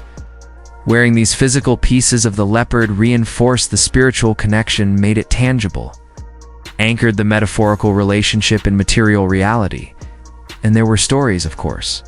Stories of leopards appearing at crucial moments to defend the palace, though whether these were the physical animals or spiritual manifestations was deliberately ambiguous. Stories of enemies of the kingdom being found dead with wounds that looked suspiciously like leopard attacks. Stories of the OBA transforming into a leopard at night, prowling his own kingdom in feline form, seeing what his subjects didn't know he saw. Were these stories true? In a literal sense, probably not. But in the deeper sense, the sense of spiritual and psychological truth, they were absolutely real. They communicated something essential about the ABA's nature, his power, his connection to forces beyond ordinary human capacity, standing in a palace courtyard at night, with torches casting dancing shadows and the ever-present drums pulsing in the distance. You might hear sounds from the leopard enclosures, a rasping cough, the scrape of claws on wood, a low rumbling that resonated in your chest. And those sounds would remind you, if you needed reminding, that the palace was home to powers that could not be fully controlled, could not be made completely safe, could only be respected and carefully managed. The leopard was the wildness at the heart of civilization, the violence underlying order, the reminder that power, true power, is never entirely domesticated, never completely tamed. The OBA could sit in perfect stillness, could move with measured grace, could speak in soft, authoritative tones. But underneath all that ritual control, the leopard waited. The capacity for swift, decisive, lethal action. The divine prerogative to strike without warning or explanation. And seeing it embodied in an actual animal, walking the same courtyards you walked, breathing the same air, existing in the same physical space that made the symbol real in a way no amount of metaphorical language could achieve. The palace leopards were strange. Yes, dangerous certainly, but also beautiful in their way, absolutely essential to the complete expression of what the Benin Kingdom understood divine kingship to be. Not separate from nature, but integrated with it. Not above the animal realm, but connected to its power and wisdom. Not opposed to wildness, but channeling it, directing it, using it for purposes both temporal and eternal. and so the leopards remained. Generation after generation, cats dying and being replaced by new cubs. The keepers growing old and passing their knowledge to sons who would continue the sacred strange. And sometimes a terrifying work of maintaining, living symbols of royal power in the palace that never slept. In the palace's intricate choreography of power, the Oba was the still center, the divine axis. But surrounding him, orbiting at carefully prescribed distances, were the men who made the kingdom function, the chiefs, the titled courtiers, the members of what was called the Egavo nor the Palace Association. These weren't simply advisors or administrators in the way we might understand those roles today. Each was a living ritual object, a human embodiment of specific principles that kept the cosmic order intact. Their titles weren't job descriptions, they were spiritual identities, roles that had existed for centuries, passed down through bloodlines or earned through elaborate initiation ceremonies that transformed the recipient at a fundamental level. There were many categories of chiefs. The Uzama, the kingmakers, 7 hereditary nobles whose ancestors had supposedly founded the dynasty itself. The Egavo Nagbi town chiefs who managed the city's practical affairs. The Egavo Nor, palace chiefs who lived within the complex and served the Obe's immediate needs. Each group had its hierarchy, its protocols, its jealously guarded prerogatives. But what united all of them was the elaborate system of etiquette that governed every interaction within the palace walls. Because nothing here happened casually, every gesture carried meaning. Every movement was a word in a language of respect, hierarchy, and cosmic alignment. Let's watch a palace chief approaching the OBA for an audience. We'll call him a Zomo, though that's actually a specific title, the commander of the army. One of the most powerful positions in the kingdom. But the behaviors we're about to witness were similar for all chiefs, adjusted only for rank and context.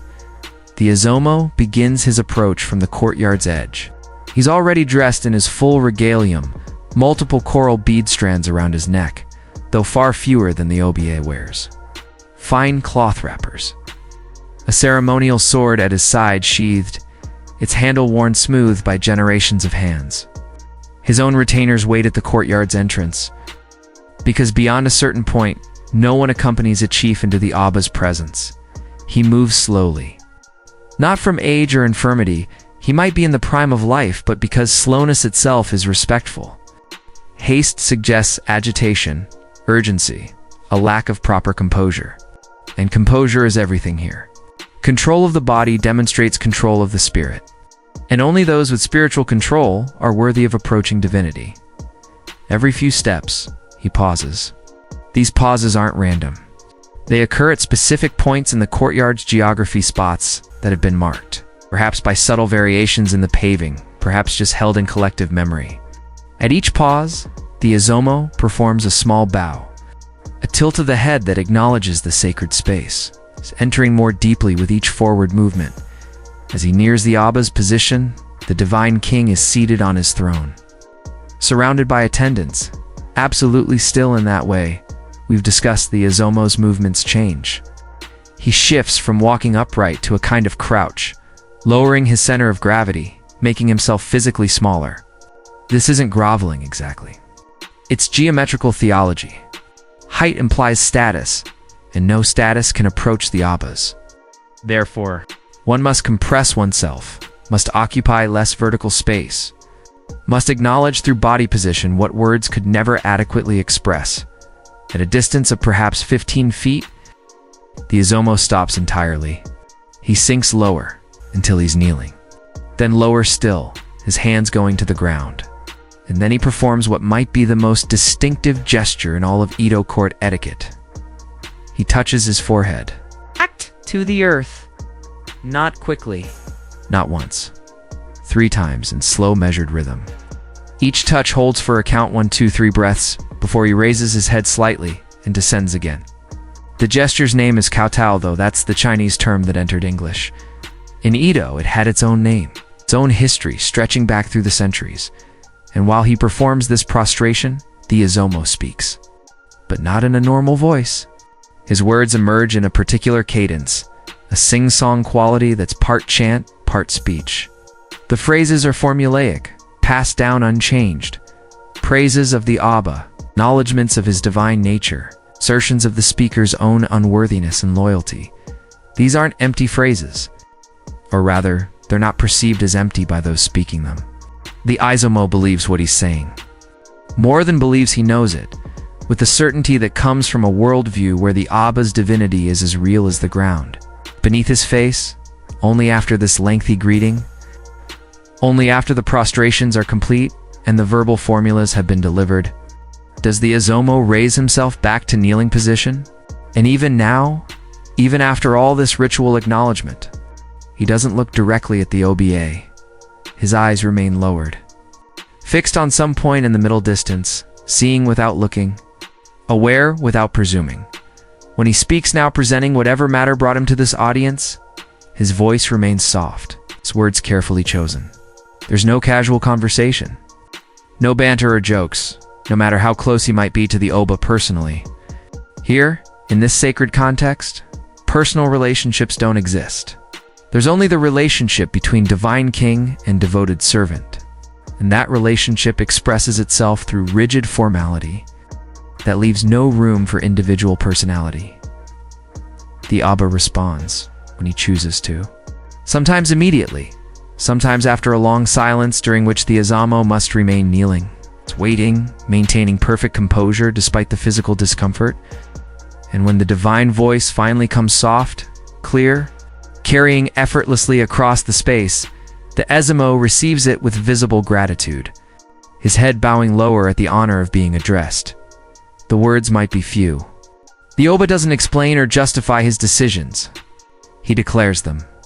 A simple yes or no might be the entire response to an issue the Izomo has spent weeks considering. It's traveled days to present, and the Izomo accepts it without question, without appeal. Because the Oba's judgment is final, not from political authority, but from cosmic rightness. He sees further, knows deeper, understands connections that ordinary minds cannot grasp. When the audience concludes, and the Abba signals this, perhaps with a small hand gesture, perhaps simply by withdrawing his attention, the Izomo must exit. But he can't simply stand and walk away. That would be unthinkable. Instead, he retreats backward, maintaining his lowered posture. His face still oriented toward the OBA, though his eyes remain down. He moves slowly backward, across the courtyard, retracing his approach in reverse. At specific points, he pauses to perform abbreviated bows, acknowledging the sacred geography he's leaving. Only when he reaches the courtyard's edge, when he's passed beyond the threshold of the Abba's immediate presence, can he finally turn around and walk normally again. The entire interaction, from entrance to exit, might have lasted only 10 minutes. But those 10 minutes contain more ritual density, more layers of meaning than hours of ordinary life. Every second was choreographed. Every gesture was a prayer. Every word was a reaffirmation of the cosmic order that kept the kingdom intact. And this was just one chief, one audience. Multiply this by dozens of interactions per day, by hundreds of people who needed to approach the OBA for various reasons, by thousands of smaller interactions between chiefs and lesser officials, between officials and servants, between servants and slaves, of it governed by similar protocols, adjusted for rank and context, you begin to understand what life in the palace really was. It was exhausting in a way. The constant attention required, the unending vigilance against mistakes, the pressure of performing every action correctly, because incorrect actions didn't just reflect poorly on youth, they tore holes in the cosmic fabric. They introduced chaos into order. They threatened the very foundations of reality. But it was also, paradoxically, restful. Because once you knew the forms, once you'd internalized the protocols so deeply they became unconscious, you didn't have to think. You didn't have to navigate social uncertainty. You knew exactly what to do in every situation. The rules were clear, unchanging, reliable. In a world of rigid hierarchy, you always knew where you stood, and there was beauty in it. Watch a day's worth of audiences from a distance. See the constant flow of chiefs approaching and retreating. See the bows and prostrations. The gestures of respect rippling through the courtyard like wind through grass becomes a dance. A slow, stately ballet where everyone knows their steps, where the music is silence and the rhythm is measured in breaths and heartbeats. The younger chiefs learned by watching the elder ones. A son who would inherit his father's title would spend years simply observing, absorbing the precise angles of bows, the correct duration of prostrations, the proper phrases for different occasions. This wasn't written down. It couldn't be. The knowledge was too subtle, too dependent on context and nuance. It had to be transmitted body to body through imitation and correction. Through the slow accumulation of embodied wisdom. Mistakes happened, of course. A chief might forget himself, might bow at the wrong moment, or use an incorrect phrase. When this occurred, there was no public embarrassment or reprimand. The OBA simply wouldn't acknowledge it. He'd continue, as if the mistake hadn't happened, giving the chief a chance to correct himself. And the chief would, his face burning with shame no one mentioned, his body quickly performing the correct gesture. And then everything would proceed normally. Only repeated mistakes. Or mistakes that suggested genuine disrespect rather than simple error would result in consequences. And those consequences could be severe, because disrespecting the OBA wasn't a social foe. Pit was a spiritual crime. An act of cosmic rebellion that endangered everyone in the evenings. When formal audiences were concluded, the palace chiefs would gather in their designated areas. Here, the formality relaxed somewhat. Not entirely, you were still in the palace, still in sacred space, but conversation could happen. Relationships could be maintained. The day's events could be discussed in voices slightly above a whisper. These were the moments when the kingdom's real business often got done. Alliances formed, disputes settled, information exchanged.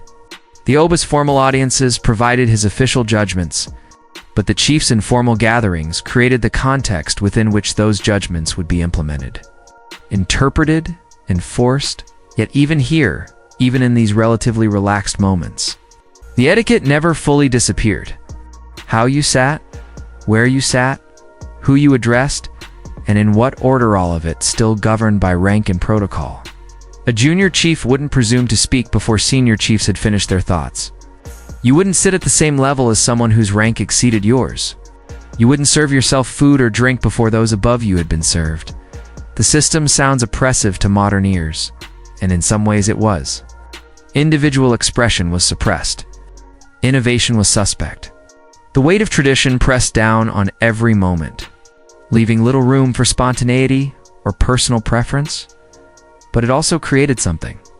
Remarkably, a world of profound order, where everyone had a place and everyone knew what was expected of them, where the anxieties of modern life, the constant negotiation of social relationships, the uncertainty about how to behave, the fear of judgment were largely absent, where you could lose yourself in the performance of ritual and find, in that loss of self, a strange kind of freedom. The courtiers of silence and order, men who spent their lives learning to bow correctly, to speak in prescribed formulas, to move through space according to ancient choreographies, men who surrendered individual autonomy in exchange for cosmic significance, men who were both constrained and elevated by the roles they inhabited, and in the palace that never slept, they continued their silent dance night after night, maintaining through their careful movements and measured gestures the intricate web of meaning that held the kingdom together. One bow, one prostration, one whispered phrase at a time. The palace was different at night. We've mentioned this before, but now let's truly explore it. Because as the sun descended and darkness claimed the world beyond the walls, the palace didn't simply continue its daytime activities under torchlight. It transformed. It became more itself, more concentrated in its spiritual purpose, more openly engaged with the invisible realm that always pressed close, but emerged fully only when the physical world retreated into shadow. The transition began in that rapid equatorial dusk. When the sun dropped below the horizon and darkness rushed in like water filling a bowl, the day's public ceremonies concluded. Chiefs who lived outside the palace departed for their compounds. Visitors were politely but firmly ushered toward the gates. By the time full darkness arrived, only those who belonged to the palace's nighttime world remained within its walls. The lighting shifted. The bright torches used during the day, positioned to illuminate public spaces, were allowed to burn down. They were replaced by smaller lamps, oil lamps that cast softer, more intimate light. These lamps weren't distributed evenly across the complex. They congregated around specific locations, the shrines. We've mentioned these shrines before, but at night they became the palace's true centers of activity. Each one was dedicated to a specific ancestor or category of ancestors. Former abbas, certainly, but also founding chiefs, legendary warriors, powerful priests whose spiritual achievements had earned them perpetual honor. In an Edo cosmology, these ancestors weren't simply remembered, they were present, active, capable of influencing the living world when properly approached. And honored the shrine keepers emerged from wherever they'd rested during the day. These were men, always men. For these particular roles, who'd dedicated their lives to serving specific ancestral presences. They wore simple white wrappers, ceremonially clean, their bodies prepared through ritual bathing and fasting. They carried no weapons, wore no coral or bronze ornamentation. They approached the ancestors as humble supplicants, relying on spiritual purity rather than material status at each shrine. The keeper would begin his evening service. First, a thorough cleaning. Even though the shrines were cleaned daily, this nighttime cleaning was different, more meticulous, more ritualized. Every surface wiped down with cloth dipped in blessed water, every object in the shrine carefully lifted, cleaned, and replaced in its exact position. The bronze heads that served as focal points, they received special attention, polished until they gleamed in the lamplight, their stylized features emerging from shadow like faces in a dream. Then came the offerings. Food, primarily portions of the evening meal prepared in the palace kitchens, specifically for this purpose. Not elaborate dishes, but good, nourishing food presented with respect. Yams, the staple crop, the king of crops, offered in thanks and supplication. Palm wine poured into carved wooden cups. Kola nuts, cracked open to reveal the white flesh inside, symbolizing friendship and welcome. The ancestors were being invited to dine, to participate in the living community's sustenance. As the offerings were placed, the keepers spoke. Not loudly, volume wasn't necessary when addressing those who existed partially outside normal space and time. The words were intimate, personal. Each keeper had his own relationship with his shrine's occupant, developed over years of nightly service. He might share the day's news, reporting on palace events, as you might update an elderly relative. He might present requests, problems that needed ancestral wisdom or intervention. He might simply sit in silence after speaking, creating space for response that wouldn't come in words but in feelings. Intuitions, dreams, the lamps at the shrines were special. They burned continuously, tended throughout the night by keepers who worked in shifts.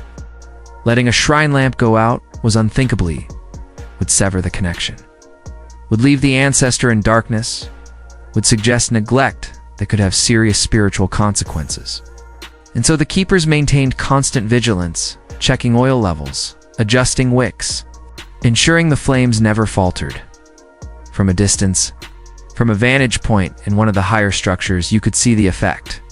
The palace at night became a constellation of lights, each lamp a star marking a shrine's location. The pattern wasn't random, it mapped the spiritual geography of the kingdom's history. Each light a node in a network of power and memory, stretching back through time, and where there were lamps, there was often incense. The palace at night smelled of burning resins and herbs, each shrine using scents associated with its particular ancestor. Some preferred the sharp, clean smell of a particular bark when burned. Others favored sweeter resins that filled the air with honey-thick smoke. The scents mixed as they drifted through the courtyards, creating an olfactory tapestry as complex as the visual one. Each breath carrying information about which shrines were active, which ancestors were being honored in that moment. In certain shrines, the most powerful ones, dedicated to the most consequential ancestors, priests would conduct deeper ceremonies. These weren't the simple offering rituals the keepers performed. These were elaborate invocations, attempts to achieve direct communication with the spiritual realm. To bring through messages or power that would benefit the kingdom, the priests wore specialized regalia for these workings. White remained the dominant color, white for purity, for spiritual openness, but accented with red clay marks, geometric patterns painted on their faces and bodies. These patterns weren't decoration. They were spiritual technology, symbols that focused intention, that protected the priest from the dangers. Inherent in opening too wide a channel to the other side, the ceremonies involved chanting, not the rhythmic, almost musical chanting you might associate with other traditions, but something stranger, words in archaic Edo that even the priests didn't fully understand. Preserved through rote memorization, because their power lay in the sounds themselves, not in conscious meaning. The priests would repeat these phrases for minutes or hours, their voices falling into synchronization, creating harmonics that seemed to vibrate in your bones, and sometimes, not always, but sometimes, on nights when conditions were right, things would happen. The lamps would flicker, though there was no wind. The temperature would drop suddenly, sweat-slicked skin raising goosebumps in the tropical heat. The priests would fall into trances, their bodies moving in ways that suggested something else was operating them, their voices speaking in tones that weren't quite their own, conveying messages that listeners would puzzle over for days, trying to extract meaning from cryptic phrases. These moments were simultaneously desired and feared. Desired because they confirmed that the system worked, the ancestors were real and accessible, that the kingdom's spiritual foundations were solid. Feared because contact with the numinous was inherently dangerous, because human consciousness wasn't designed to withstand direct exposure to forces that operated on cosmic scales. Because even with all the rituals and protections, something could always go wrong. But the priests continued their work, night after night, because the alternative silence from the ancestors, a severing of the connection between living and dead, was worse than any danger the rituals themselves might pose. The ancestors had wisdom the living needed. They had perspective that only centuries of existence could provide. They had power that could be channeled to benefit the kingdom, to protect it from threats, physical and spiritual. In the courtyards between shrines, other palace inhabitants moved on their own nightly business. Servants performing tasks that were easier in the cooler night air. Guards maintaining their watches. It's more alert now because darkness brought different dangers, not just human threats, but spiritual ones. The palace at night was porous, the boundaries between worlds thinner. Things could slip through that daylight kept at bay. The Obe himself, in his private quarters, was engaged in his own nighttime practices. We can't see these directly. The inner sanctum remained off limits, its secrets guarded absolutely. But we know from scattered references that the ABA's night was not spent in simple sleep. He had rituals to perform, meditations to undertake, spiritual maintenance work that only he could do. He was the bridge between worlds. The bridges require constant maintenance. As midnight approached and passed, as the night deepened toward its darkest point before dawn, the palace energy shifted again. The initial flurry of nighttime activity, the cleaning, the offerings, the ceremonies, settled into a lower, steadier state. The keepers sat vigil by their shrines, dozing perhaps, but never fully sleeping. Always partially aware, always ready to respond if something changed. The lamps continued burning. The incense continued smoking. The ancestors continued their silent presence, accepted the offered food, though it remained physically untouched, shared the space with the living in a companionship that transcended the normal boundaries of existence. And sometimes, if you were awake in these deepest hours, walking through the palace on some legitimate errand, you might feel it's the weight of all that accumulated presence. Not threatening exactly, but overwhelming. The sense that you were vastly outnumbered, that for every living person in the palace, there were a dozen dead ones, all watching, all aware, all still deeply invested in the kingdom they'd once served in flesh. It was awesome. In the old sense of that word, off, full of awe. The palace at night was a thin place, a location where the normal rules didn't quite apply, where the past and present existed simultaneously, where the dead were only differently alive, where every shadow might contain a presence and every flicker of lamplight might be a signal, a message, a reaching out from the other side. The night of the ancestral fires. Every night. The palace that never slept, because the ancestors never slept, because the spiritual work never ended, because the kingdom's foundation rested not on stone or bronze, but on this house. This constant tending of relationships with those who had gone before. This maintenance of connection across the boundary of death. This faith that the past could guide the present, and the present could honor the past in endless reciprocity as the hours crept toward dawn. As the absolute darkness began, the first subtle shift toward pre-dawn gray, the keepers would prepare for the transition. New offerings to replace those sitting since dusk, fresh oil for the lamps, prayers of gratitude for the night's protection, requests for blessing on the coming day. The ancestors would recede somewhat, not disappearing, but returning to their more distant station, allowing the living world to reassert its primacy. The palace would begin its transformation back toward day mode, toward public function and practical business. But the lamps would never quite go out. Even in brightest afternoon, the shrine lamps burned. Because the ancestors never fully retreated, never entirely withdrew.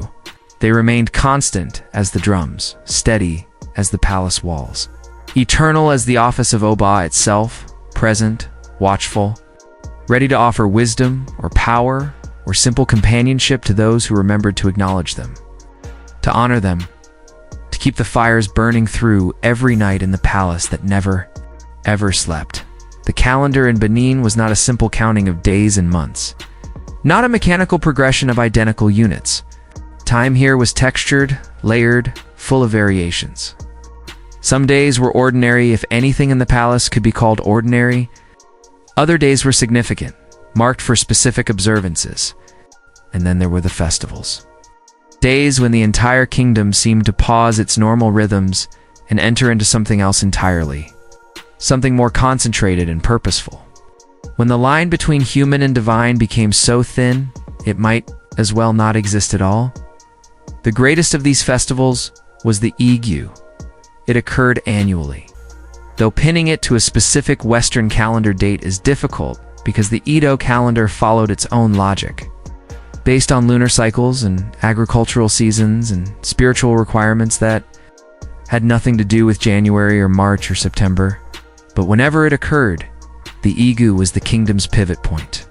The moment when spiritual renewal happened on a scale that encompassed not just the palace, but every village and town under Benin's influence. The festival's purpose was clear: to renew the ABA's divine power, to purify the kingdom, to banish accumulated negative energy and welcome fresh spiritual vitality. The old year and year here doesn't quite mean what we usually mean by it, but there's no better word was ending. The new year needed to be properly initiated, and only through elaborate multi-day ceremonies could this transition happen safely. Preparation began weeks in advance. Specific priesthoods had specific responsibilities. The Obe himself underwent preparatory rituals in the privacy of his quarters, rituals that intensified as the festival approached. That required fasting and sexual abstinence and long hours of meditation and prayer. He was preparing to be, essentially, reborn to shed the spiritual accumulation of the past, cycle and emerge renewed. The palace filled with items needed for the ceremonies. Ivory, which gave the festival part of its name, enormous elephant tusks. Some of them centuries old, preserved from the kingdom's founding, others more recently acquired through trade or tribute. These tusks were symbols of power and continuity, links to the great beasts that had roamed the forests since time immemorial. Creatures whose strength and majesty resonated with royal authority and ash, the festival's other namesake. Not random ash, but specific ash, prepared ceremonially from specific types of wood, burnt in prescribed ways, collected and blessed and stored until needed. Ash represented purification, the reduction of complexity to essential elements. The transformation that happens when fire consumes material form and leaves behind only the spirit-essence. as the festival days approached. The palace's normal routines were suspended. Courts didn't convene. Administrative business was postponed. Even the drumming changed, adopting patterns specific to this season, alerting everyone in earshot that normal time had ended and sacred time had begun. The festival proper started at dawn. Not the gradual dawn we might be familiar with in other latitudes, but the equatorial dawn that arrives like a curtain being pulled, darkness yielding suddenly to light. The Oba emerged from his quarters dressed in regalia even more elaborate than usual, if that's possible. Layer upon layer of coral beads, so many that his movements were reduced to the barest minimum, every step requiring effort. Every gesture weighted with literal pounds of sacred material.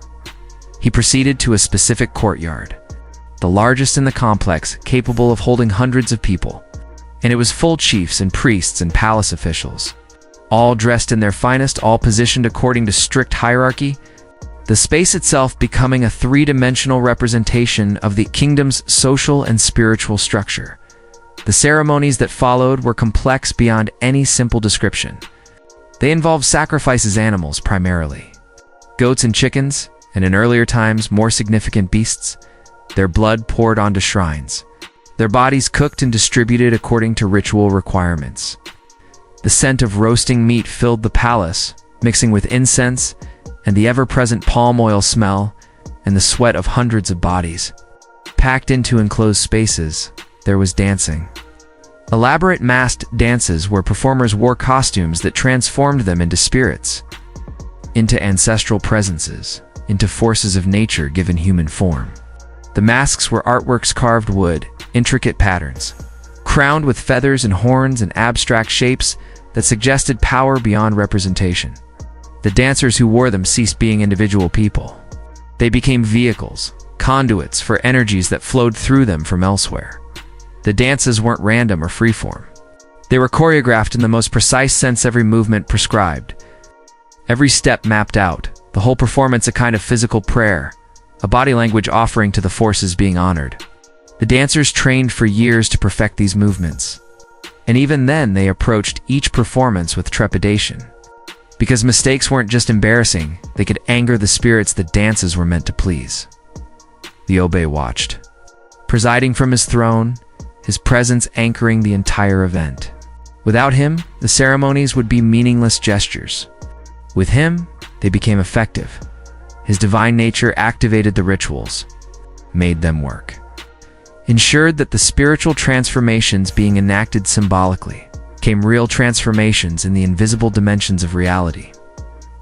And throughout all of this, the drums. Hours upon hours of drumming, the players rotating in shifts because no one could maintain that intensity continuously. But the sound itself never stopping. The rhythms layered and intertwined, creating a sonic environment so pervasive that, after a while, you stopped hearing it as external sound and started feeling it as part of your own body's rhythm. Your heart synchronizing with the drums, your breath falling into patterns dictated by their tempo. As the day progressed, the igu lasted multiple days. Each one with its own specific ceremonies, certain climactic moments would arrive. Times when the Oba himself performed specific ritual actions. His movements watched by hundreds of eyes, every gesture carrying weight that could barely be comprehended. He might strike a ceremonial gong, its sound reverberating through the courtyard and beyond. Through the city, announcing to the kingdom that a transition had occurred. He might pour libations, palm wine flowing onto the earth, soaking into the packed dirt. Carrying prayers down into the realm of earth spirits, there were moments of absolute silence. Times when even the drums stopped. When everyone in that packed courtyard stood frozen, barely breathing. As the OBA performed some particularly sacred act, perhaps touching a specific shrine in a specific way. Perhaps speaking words so powerful they couldn't be spoken in the presence of sound, only in perfect stillness. These silent moments stretched, each second feeling like minutes. The tension building until it seemed unbearable. And then something, a signal invisible to outsiders. A cue understood only by the initiated, would break the silence, and the festival would surge forward again into sound and movement. The ivory tusks played their role, displayed prominently, their surfaces carved with scenes from kingdom history, their mass and beauty reminding everyone of the natural world's power. Of the life force that animated all beings from smallest insect to greatest elephant, that same force now channeled and concentrated in the Oba's person. The ash appeared in purification rites. Priests would take handfuls of it, blow it into the air so it drifted down like gray snow, coating everyone in its fine dust. Or it would be mixed with water to create a paste that was applied to bodies. 2 foreheads and chests, marking participants as purified. As ready for the new cycle that was being born through these ceremonies, food appeared in quantities that seemed impossible. How the palace kitchens produced it all remained a mystery even to those participating. But it was essential. The festival was a time of abundance, of demonstrating that the kingdom was prosperous, that the spiritual powers being honored had blessed Benin with wealth and plenty. To hold the Egu without sufficient food would be unthinkable, a sign of weakness or spiritual disfavor. So people ate. Not quietly or quickly, but as a communal act, sharing food across social boundaries that normally remained rigid. A chief might share meat with a lower-ranking official. Palace servants ate from the same dishes as priests. The festival created temporary equality, a brief suspension of hierarchy in the service of unity, acknowledging that despite all the elaborate ranking, everyone was ultimately part of the same kingdom, the same collective entity seeking the same goal: survival, prosperity, favor from the forces that controlled reality. As night fell on the festival's main day, the celebration didn't end, it transformed. Torches were lit in greater numbers than usual, the palace becoming a blaze of light visible from miles away. The dancing continued, but became more intense, more trance-inducing. The performers pushing themselves to states of exhaustion, where the boundary between self and spirit dissolved completely, and in the deepest part of the night, the OBA would withdraw to perform the most secret rituals. The ones that no common observer ever witnessed, that even chiefs knew only by rumor. These rites were the festival's core, the actual moment when renewal occurred, when old spiritual skin was shed and new vitality emerged. What happened in those private moments? No written record tells us. No description survives.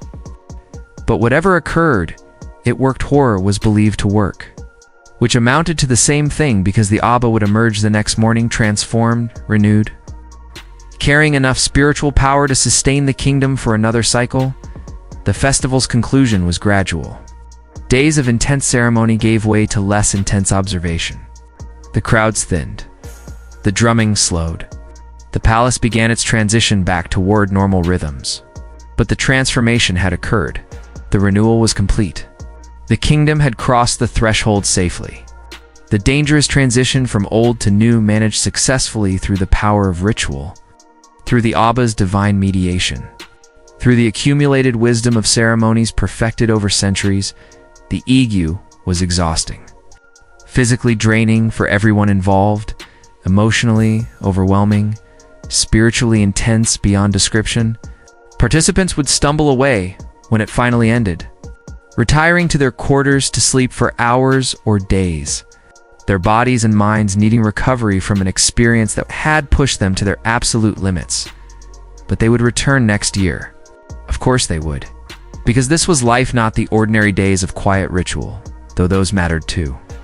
But these peaks of intensity where everything ordinary fell away and you stood face to face with the divine, where the kingdom's true nature was revealed, where you were reminded why all the daily protocols and restrictions and careful behaviors mattered. They mattered because they built toward this. They mattered because they maintained the structures that made this possible. They mattered because without them, the kingdom would fall apart, would lose its spiritual coherence, would become just another collection of humans struggling to survive instead of what it actually was, a cosmic mechanism. A human arrangement that successfully bridged earthly and divine realms, that kept the forces of chaos at bay through the power of ritual perfectly performed. The festival of ivory and ash, strange and beautiful and exhausting and essential, held every year, would be held next year, and the year after, and the year after that. As long as the kingdom stood, as long as the Oba maintained his divine office, As long as the drums could beat and the dancers could dance, and the people could gather in sacred space to witness and participate in the greatest mystery, the renewal of cosmic power through human ceremony in a palace that never slept, in a kingdom that balanced precariously between order and chaos, choosing order, maintaining order, celebrating order with every drum beat and every dance step and every carefully performed ritual in the endless cycle of time, deep within the palace complex, in sections that most inhabitants never entered, existed rooms whose very existence was barely acknowledged. These weren't public spaces or administrative chambers, or even the OBA's private quarters. Those at least were known about. Their locations generally understood, even if access was restricted. No, these were the truly secret places, the repositories of the kingdom's most sacred and dangerous objects, the chambers where power was stored in its most concentrated form. Finding these rooms without guidance would be nearly impossible. The palace's architecture seemed almost deliberately designed to confuse corridors that twisted back on themselves, courtyards that looked identical, entrances that could be easily mistaken for decorative alcoves or storage closets.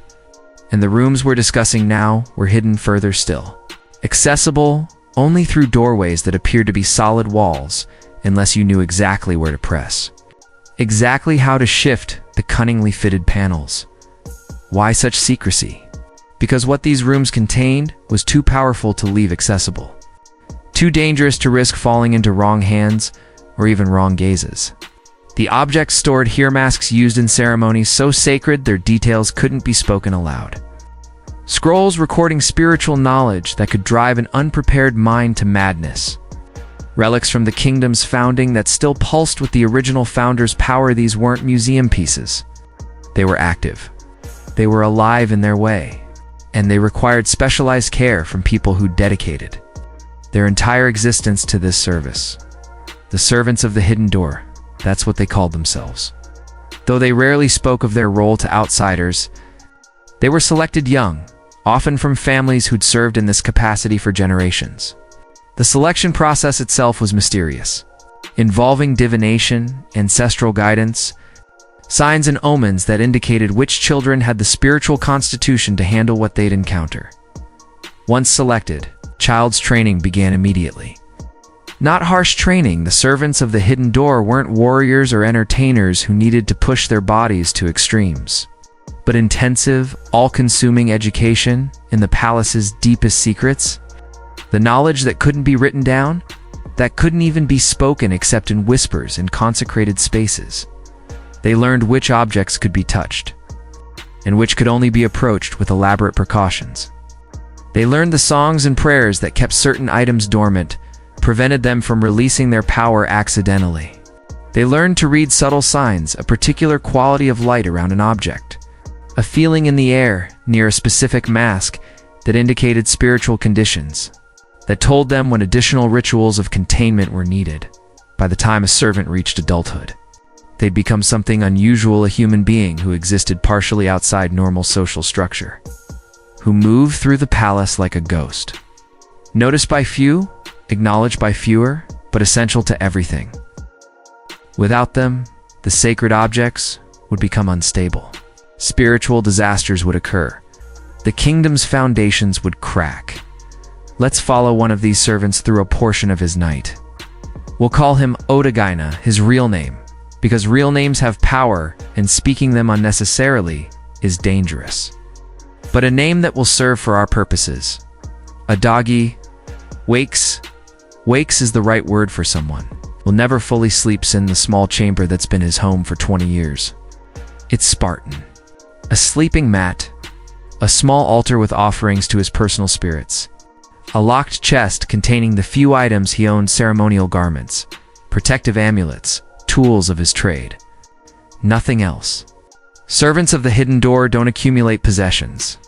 Their lives are too focused, too narrow, too consumed by duty to leave room for material comfort.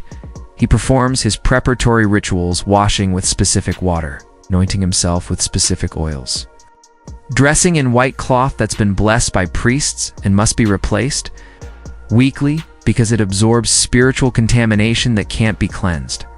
He eats sparingly from food prepared by designated cooks who understand the dietary restrictions his role requires. He prays at his altar, asking for protection, for clarity, for strength to face what he'll encounter. Then he makes his way through the palace toward one of the hidden chambers. It's deep night, perhaps to hours past midnight, and he encounters no one. This is intentional. His work must be done in solitude. Witnessed by no eyes except those of the spirits he serves, he reaches what appears to be a solid wall in a rarely traveled corridor. His hands move across the surface, feeling for markers invisible to Isa. A slight depression here, a barely perceptible raised section there. He presses in a specific sequence, and the wall shifts. Not dramatically, there's no grinding of stone or creaking of ancient hinges. It simply moves, sliding aside with an ease that suggests regular maintenance, revealing a narrow doorway beyond his darkness. Complete darkness.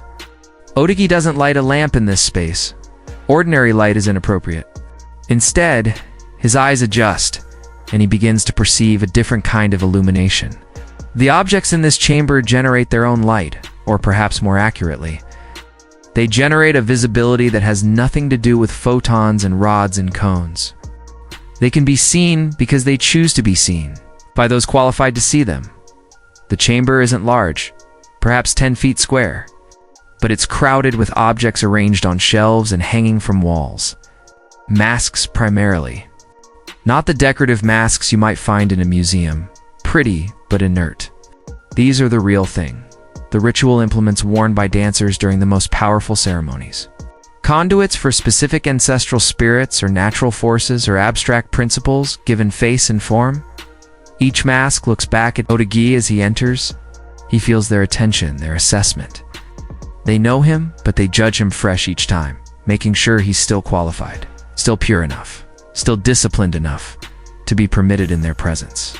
He stands still, hands at his sides, letting them look, letting them decide. The moment stretches, and then something shifts, a release of tension, a sense of permission granted. The masks accept his presence. Odigi can proceed. He moves to the first shelf and begins his inspection. Each mask must be examined for signs of spiritual degradation. Physical damage is rare. These objects are too well protected, but spiritual damage can occur through accumulated exposure to the energies they channel. A mask used in a particularly intense ceremony might need weeks or months to recover before it can be safely used again. Odigi's job is to monitor this recovery, to ensure that masks aren't called into service before they're ready. How does he tell? By touch, primarily. His hands that have been trained since childhood to perceive subtle energies hover over each mask's surface. He's not quite touching them, but almost his palms separated from the wood or metal by a hair's breadth. And in that gap, he feels... temperature isn't quite the right word, but something like it. A warmth or coolness that indicates vitality. Readiness. This maska, fierce face with bulging eyes and bared teeth, used in ceremonies to drive away malevolent spirits, feels strong. Fully recovered from its last use. Ready to serve again when needed. Odigi notes this mentally. His memory trained to retain vast amounts of such information without written records. Another mask, this one more serene.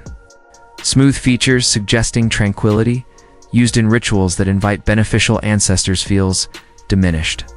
Not dangerously so, but below optimal. It needs more time. Odigi performs a small ritual on the spot, singing softly. Tones that resonate with this particular mask's spiritual frequency. Helping to accelerate its recovery, he moves through the chamber systematically, checking every object, performing minor rituals where needed, occasionally removing an item that requires more intensive treatment. These he'll take to another chamber. There are several of these hidden rooms, each with its own purpose where more elaborate restoration work can be done. The process takes hours. There's no rushing. Each object demands full attention, proper respect. To hurry would be to risk missing something important, to allow a spiritually compromised item to be used in ceremony with potentially disastrous results. And all of this happens in near total silence. Odigi's songs are whispered, barely audible. His movements are slow and quiet. He's like a surgeon in an operating theater. working with precision and care on patients whose lives depend on his skill. As he works, he's aware that he's not alone. Not in the sense of other humans being present, he's physically solitary. But the spirits associated with these objects are awake and watching. He feels their presence as pressure, as a tension, as a kind of breathing that has nothing to do with lungs or air. They're curious about him, these spirits. They've been associated with humans for so long that they've developed something like personality, like preference. They favor attendants who show proper respect, who approach them with appropriate reverence. A Dougie has served long enough, well enough, that the spirits approve of him. They cooperate when he handles their physical anchors. They withdraw their power slightly when he needs to clean or repair a mask, making the work safer. This cooperation is earned, never assumed. A single act of disrespect, a moment of carelessness, and it could be withdrawn, leaving Odagi vulnerable to spiritual dangers that could kill him or worse. When the inspection is complete, when every object has been checked and tended, Odagi performs a closing ritual. He thanks the spirits for their patience. He asks their continued protection for the kingdom. He promises to return soon, always soon, because these chambers must be tended regularly. Their contents never left unattended for long. Then he backs out of the chamber.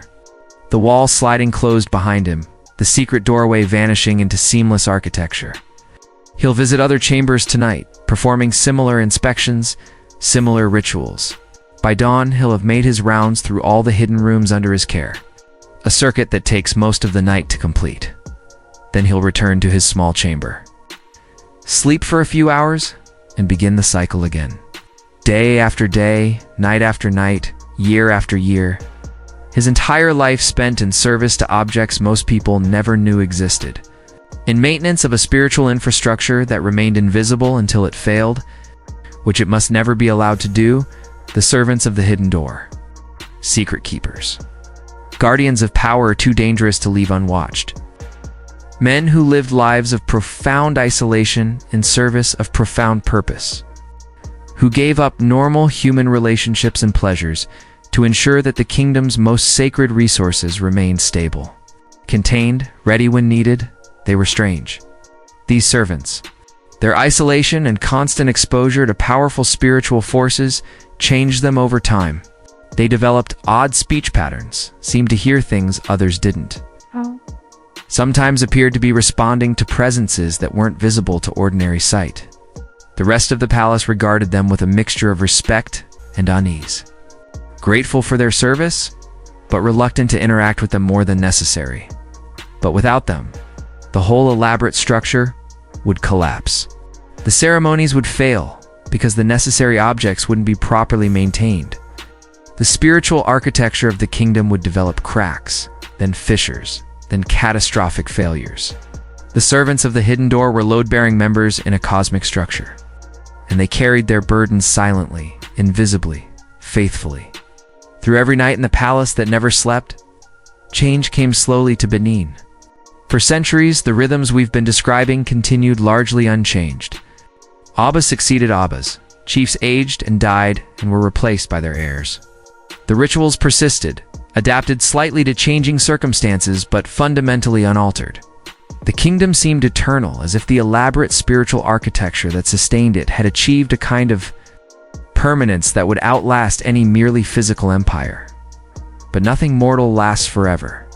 Not kingdoms, not cities, not even traditions as deeply rooted as Benin's. The first hints of change came from outside. European traders had been visiting the coast for centuries, but their presence had been limited, controlled. They came for trade palm oil, ivory, pepper, and for a long period slaves, though that's a darkness we won't dwell on here. They came, they traded, they left. They didn't fundamentally alter the kingdom's internal dynamics. Without them, the sacred objects would become unstable. Spiritual disasters would occur. The kingdom's foundations would crack. Let's follow one of these servants through a portion of his night. We'll call him Odaganot, his real name, because real names have power, and speaking them unnecessarily is dangerous. But a name that will serve for our purposes? Odagi wakes is the right word for someone who never fully sleeps in the small chamber that's been his home for 20 years? It's Spartan. A sleeping mat. A small altar with offerings to his personal spirits. A locked chest containing the few items he owns: ceremonial garments, protective amulets, tools of his trade. Nothing else. Servants of the hidden door don't accumulate possessions. Their lives are too focused, too narrow. Too consumed by duty to leave room for material comfort, he performs his preparatory rituals, washing with specific water, anointing himself with specific oils, dressing in white cloth that's been blessed by priests and must be replaced weekly because it absorbs spiritual contamination that can't be cleansed. He eats sparingly from food prepared by designated cooks who understand the dietary restrictions his role requires. He prays at his altar, asking for protection, for clarity, for strength to face what he'll encounter. Then he makes his way through the palace toward one of the hidden chambers. It's deep night, perhaps 2 hours past midnight. He encounters no one. This is intentional. His work must be done in solitude, witnessed by no eyes except those of the spirits he serves. He reaches what appears to be a solid wall in a rarely traveled corridor. His hands move across the surface, feeling for markers invisible to Iza's slight depression here, a barely perceptible raised section there. He presses in a specific sequence, and the wall shifts. Not dramatically, there's no grinding of stone or creaking of ancient hinges. It simply moves, sliding aside with an ease that suggests regular maintenance, revealing a narrow doorway. Beyond is darkness. Complete darkness. A Dougie doesn't light a lamp in this space. Ordinary light is inappropriate. Instead, his eyes adjust, and he begins to perceive a different kind of illumination. The objects in this chamber generate their own light, or perhaps more accurately, they generate a visibility that has nothing to do with photons and rods and cones. They can be seen because they choose to be seen. By those qualified to see them, the chamber isn't large, perhaps 10 feet square, but it's crowded with objects arranged on shelves and hanging from walls. Masks, primarily. Not the decorative masks you might find in a museum, pretty, but inert. These are the real thing. The ritual implements worn by dancers during the most powerful ceremonies, conduits for specific ancestral spirits or natural forces or abstract principles given face and form. Each mask looks back at Odagi as he enters. He feels their attention, their assessment. They know him, but they judge him fresh each time, making sure he's still qualified, still pure enough, still disciplined enough to be permitted in their presence. He stands still, hands at his sides, letting them look, letting them decide. The moment stretches. And then something shifts, release of tension, a sense of permission granted. The masks accept his presence. Odagi can proceed. He moves to the first shelf and begins his inspection. Each mask must be examined for signs of spiritual degradation. Physical damage is rare. These objects are too well protected, but spiritual damage can occur through accumulated exposure to the energies they channel. A mask used in a particularly intense ceremony might need weeks or months to recover before it can be safely used again. Odagi's job is to monitor this recovery to ensure that masks aren't called into service before they're ready. How does he tell? By touch, primarily.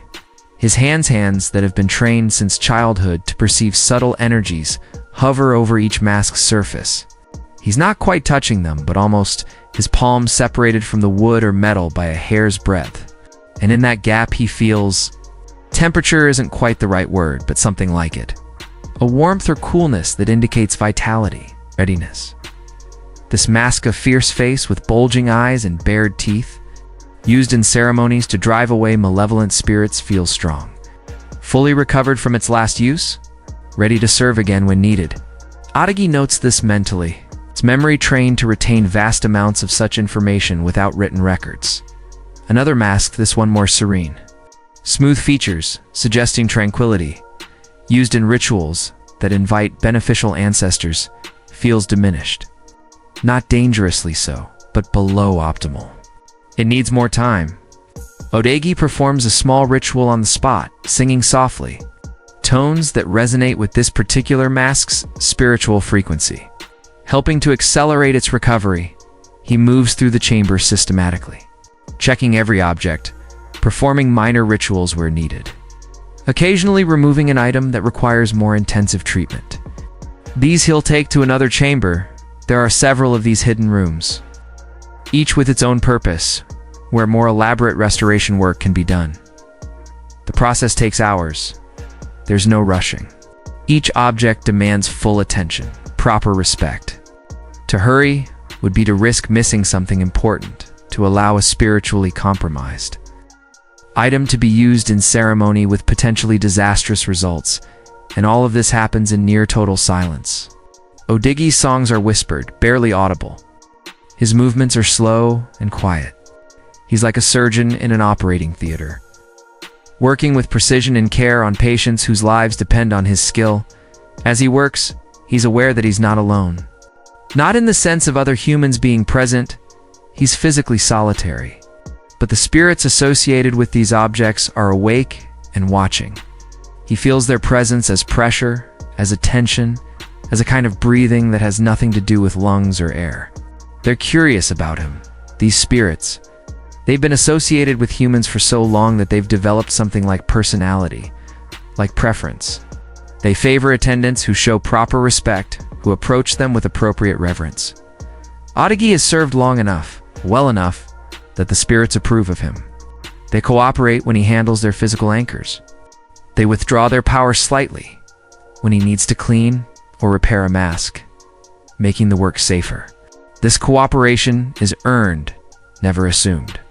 A single act of disrespect, a moment of carelessness, and it could be withdrawn, leaving Odigi vulnerable to spiritual dangers that could kill him, or worse. When the inspection is complete, when every object has been checked and tended, Odigi performs a closing ritual. He thanks the spirits for their patience. He asks their continued protection for the kingdom. He promises to return soon, always soon, because these chambers must be tended regularly. Their contents never left unattended for long. Then he backs out of the chamber, the wall sliding closed behind him, the secret doorway vanishing into seamless architecture. He'll visit other chambers tonight, performing similar inspections, similar rituals. By dawn, he'll have made his rounds through all the hidden rooms under his care, a circuit that takes most of the night to complete. Then he'll return to his small chamber, sleep for a few hours, and begin the cycle again. Day after day, night after night, year after year.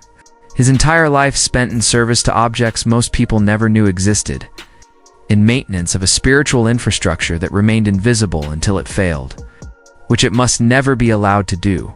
The servants of the hidden door, secret keepers, guardians of power too dangerous to leave unwatched. Men who lived lives of profound isolation in service of profound purpose, who gave up normal human relationships and pleasures to ensure that the kingdom's most sacred resources remained stable, contained, ready when needed. They were strange. These servants, their isolation and constant exposure to powerful spiritual forces changed them over time. They developed odd speech patterns, seemed to hear things others didn't, sometimes appeared to be responding to presences that weren't visible to ordinary sight. The rest of the palace regarded them with a mixture of respect and unease, grateful for their service but reluctant to interact with them more than necessary. But without them, the whole elaborate structure would collapse. The ceremonies would fail because the necessary objects wouldn't be properly maintained. The spiritual architecture of the kingdom would develop cracks, then fissures, then catastrophic failures. The servants of the hidden door were load-bearing members in a cosmic structure, and they carried their burden silently, invisibly, faithfully. Through every night in the palace that never slept, change came slowly to Benin. For centuries, the rhythms we've been describing continued largely unchanged. Abbas succeeded Abbas. Chiefs aged and died and were replaced by their heirs. The rituals persisted, adapted slightly to changing circumstances, but fundamentally unaltered. The kingdom seemed eternal, as if the elaborate spiritual architecture that sustained it had achieved a kind of permanence that would outlast any merely physical empire. But nothing mortal lasts forever. Not kingdoms, not cities, not even traditions as deeply rooted as Benin's. The first hints of change came from outside. European traders had been visiting the coast for centuries, but their presence had been limited, controlled. They came for trade palm oil, ivory, pepper, and for a long period slaves. Though that's a darkness we won't dwell on here. They came, they traded, they left. They didn't fundamentally alter the kingdom's internal dynamics. But in the 19th century, the nature of European interests shifted. Trade wasn't enough anymore. Now they wanted territory control, the kind of domination that would reshape entire societies. And Benin, wealthy and well-organized, with resources the colonial powers desired, eventually found itself in their crosshairs. The kingdom resisted. This wasn't passive resistance, but active diplomatic maneuvering, strategic alliance building, and when necessary, military defense. The Benin army was formidable, its soldiers well-trained, its commanders experienced. For a time, resistance worked. The kingdom maintained its independence while neighbors fell under colonial control, but the pressures mounted. Trade disputes, border incidents, European frustration with a kingdom that refused to yield, that insisted on its sovereignty, that wouldn't accept the New World Order being imposed across Africa. Something had to give. In 1897, it did. A British delegation attempting to visit Benin City during the Igu festival precisely when visitors were forbidden, when the palace was consumed with sacred ritual, was attacked. Whether this was ordered by the OBA or was the unauthorized action of local commanders remains debated. But the result was clear. Most of the British party was killed. The British response was swift and overwhelming. A punitive expedition, though expedition is too mild a word for what amounted to an invasion, was organized. Hundreds of soldiers, well armed with modern weapons that Benin's traditional forces couldn't match. They marched on the capital, fought through resistance, and entered the city. What they found astonished them. The bronze plaques, the ivory, the elaborate understand that he's been doing this every night in the dream realm, maintaining the spiritual infrastructure even though the physical palace partially lies in ruins. His work continues because it must continue, because some duties transcend physical reality. Time behaves strangely here. You might spend what feels like hours exploring, learning, absorbing the palace's atmosphere, only to realize that no time has passed at all, or that centuries have flowed by in moments. Past, present, and future exist simultaneously in this space. You see the palace at its height, and you see it burning, and you see it restored all at once, all equally real or unreal. You climb the palace has height in this dream version. Towers that didn't exist physically, but exist symbolically. And from a high vantage point, you look out over Benin City, over the forest beyond, over the whole kingdom spreading out in dreamlike geography, and you see that it's all still there. Not in material form, but in meaning form, in the shape it left on the world, in the influence it still exerts through art and memory, and the descendants of those who built and maintained it. The festival is happening below, or the memory of the festival, or the eternal principle that the festival embodied. Dancers in elaborate masks, drums pounding out rhythms that shake your bones. The obe processing through courtyards with that measured divine pace. It's the Igu, and it's every Igu that ever was or ever will be, all collapsed into a single eternal ceremony that never quite begins and never quite ends. You want to join them? To participate, but you understand that you can only observe. You're from outside this tradition, outside this culture, and even in dreams, some boundaries remain. But observation is its own kind of participation. Witness is its own kind of honor. You're here, you're seeing, you're understanding something that can't quite be put into words. That itself is a form of carrying forward. The dream begins to fade. You feel it happening, the way dreams always eventually release their grip. The palace's solidity becomes more tenuous. The sounds grow distant. The light dims. But before it fades completely, before you return to ordinary consciousness, the drums shift into a new pattern. And this pattern, you understand, is a message specifically for you. The drums are saying, you came, you saw, you learned. Now, carry it forward. Tell the story. Remember what we were? Honor what we mean. The dream palace releases you gently. You drift up through layers of consciousness. Through the forest that's returning to normal darkness. Through the boundary between their world and yours. And then you're awake or almost awake. Or in that ambiguous state between sleep and waking, where profound truths sometimes appear before the ordinary mind reasserts control. The palace remains behind. In the dream realm, continuing its eternal rituals, the drums still beat there. The ancestors still watch from their shrines. The OBA still sits in divine stillness, holding the cosmos in balance through his mere existence. You can return any time. The path is always open. The forest always waiting. The palace that never sleeps welcomes those who approach with respect, with curiosity, with willingness to see beyond the surface of things into the deeper patterns that connect all human experience. But for now, for this moment, it's enough to have visited, enough to have witnessed, enough to carry forward some fragment of what existed, what exists. What will exist as long as memory and dream persist? The palace in dreams. Real and unreal. Lost and ever present. A ghost and a prophecy. Everything that Benin was, crystallized into a space that exists beyond time, beyond history. In the eternal now, where all things that ever mattered continue to matter, where all drums that ever beat continue beating, where all rituals properly performed continue performing in the great pattern of meaning that underlies the visible world, rest now. The visit is complete. The dream palace will be there when you need it, when you're ready to return.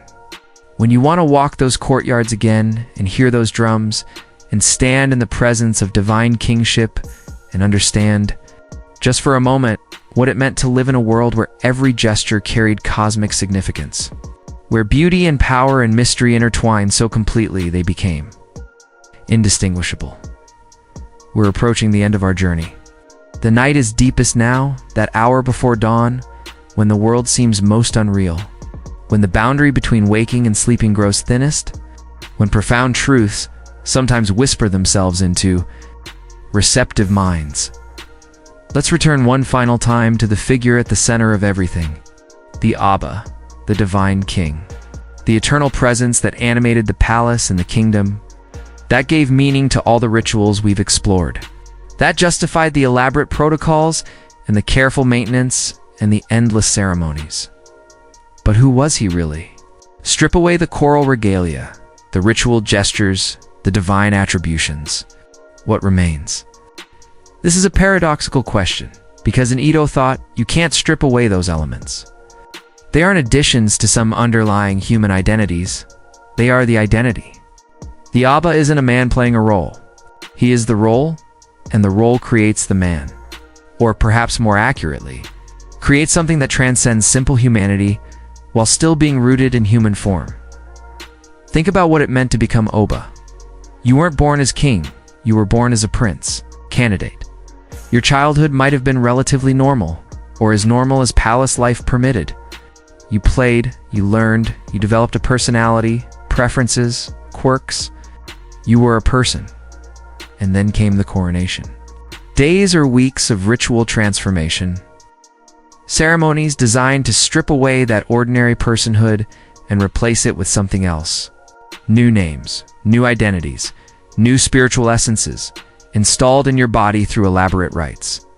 By the time the coronation concluded, you in the original sense had been systematically disassembled and rebuilt as something new. Were you still the same person? The question itself might be meaningless from an Edo perspective. You were what you needed to be. What the kingdom required, what cosmic order demanded. Living as Abba meant existing in a state of permanent ritual. Every moment choreographed, every action weighted with significance. No casual conversations. No unobserved moments. No time when you could simply be an ordinary human, experiencing ordinary things. It sounds like a prison. And perhaps in some ways it was. The OBA might have been the most powerful person in the kingdom, but he was also the most constrained. His life belonged to the office, not to himself. His desires were secondary to ritual requirements. His personal preferences, if he retained any, had to be suppressed in service of the role. Yet there was something profound in this complete surrender of self. In many spiritual traditions, the dissolution of ego is the highest achievement, the path to enlightenment or union with the divine. The OBA achieved this not through meditation or ascetic practice, but through structure, through ritual, through the absolute subsumption of personal identity into cosmic function, in becoming nothing, no ordinary person, no individual with casual wants and preferences. He became everything. He became the channel through which divine power flowed into the kingdom. He became the axis connecting heaven and earth, past and future, human and spiritual. This is why the Obe could sit in perfect stillness for hours. Not because of extraordinary physical discipline, though that was part of it, but because the consciousness sitting in that coral-adorned body wasn't limited in the way ordinary consciousness is. It wasn't bored or uncomfortable or impatient. It was performing its function, and the function was simply to be, to exist as the stable point around which everything else orbited. When the OBA spoke, he rarely explained his reasoning. This wasn't autocratic caprice. It was because his awareness encompassed dimensions that ordinary minds couldn't access. He saw the spiritual implications of decisions, the way choices would ripple through reality in ways that wouldn't be apparent for years or generations. His judgments came from this broader vision, and explaining them would be like trying to describe a sunset to someone who'd never had sight. You could use words, but you couldn't truly convey the experience. And when the Obe physically died, his human body finally giving out, despite all the ritual support, he didn't simply cease to exist. He became an ancestor, one more presence in the network of former Abbas watching over the kingdom. His successor underwent the coronation rituals and became Abba. But the previous Oba was still there, still present, now operating from the spiritual side of the boundary. This is why the office could claim to be eternal, because it was. Individual bodies came and went, but the essential principle divine kingship, cosmic mediator, spiritual anchor that persisted unchanged through centuries, accumulating power with each generation, growing stronger rather than weaker as the years passed. Think of it as a kind of immortality achieved through succession. Each OBA contained all previous OBAs, carrying them forward, adding his own experience and power to the accumulating total, then passing it all on to his successor. The chain was unbroken, or had been unbroken for centuries before the colonial invasion disrupted it. Even now, with the kingdom's political power gone, with the palace burned and rebuilt but never quite the same, the office persists. There is an Abba in Benin today. He doesn't command armies or receive tribute from subordinate kingdoms. He doesn't sit in divine stillness while courtiers prostrate themselves, according to ancient protocol. But he remains a spiritual figure, honored by the Edo people, considered sacred, representing continuity with that long lineage of divine kings stretching back through time. The form has changed, adapted to modern circumstances, but the essence, the connection to ancestors, the mediation between human and spiritual realms, the embodiment of cosmic principles that remains, the eternal. Oba, not eternal in the sense of a single consciousness living forever, but eternal as a principle, as a function, as a role that transcends any individual who fills it, the office that creates the man, the ritual that generates divinity, the human form that becomes a vessel for forces far greater than any individual could contain alone. As you drift towards sleep, or perhaps you're already sleeping, and these words are weaving themselves into your dreams, imagine what it would be like to surrender yourself so completely, to let your individual identity dissolve into cosmic function, to become something both less and more than human, to live every moment in ritual significance, to have every gesture you make resonate through invisible dimensions. It wouldn't be comfortable. It wouldn't be easy, but it would be meaningful in a way that ordinary life rarely achieves.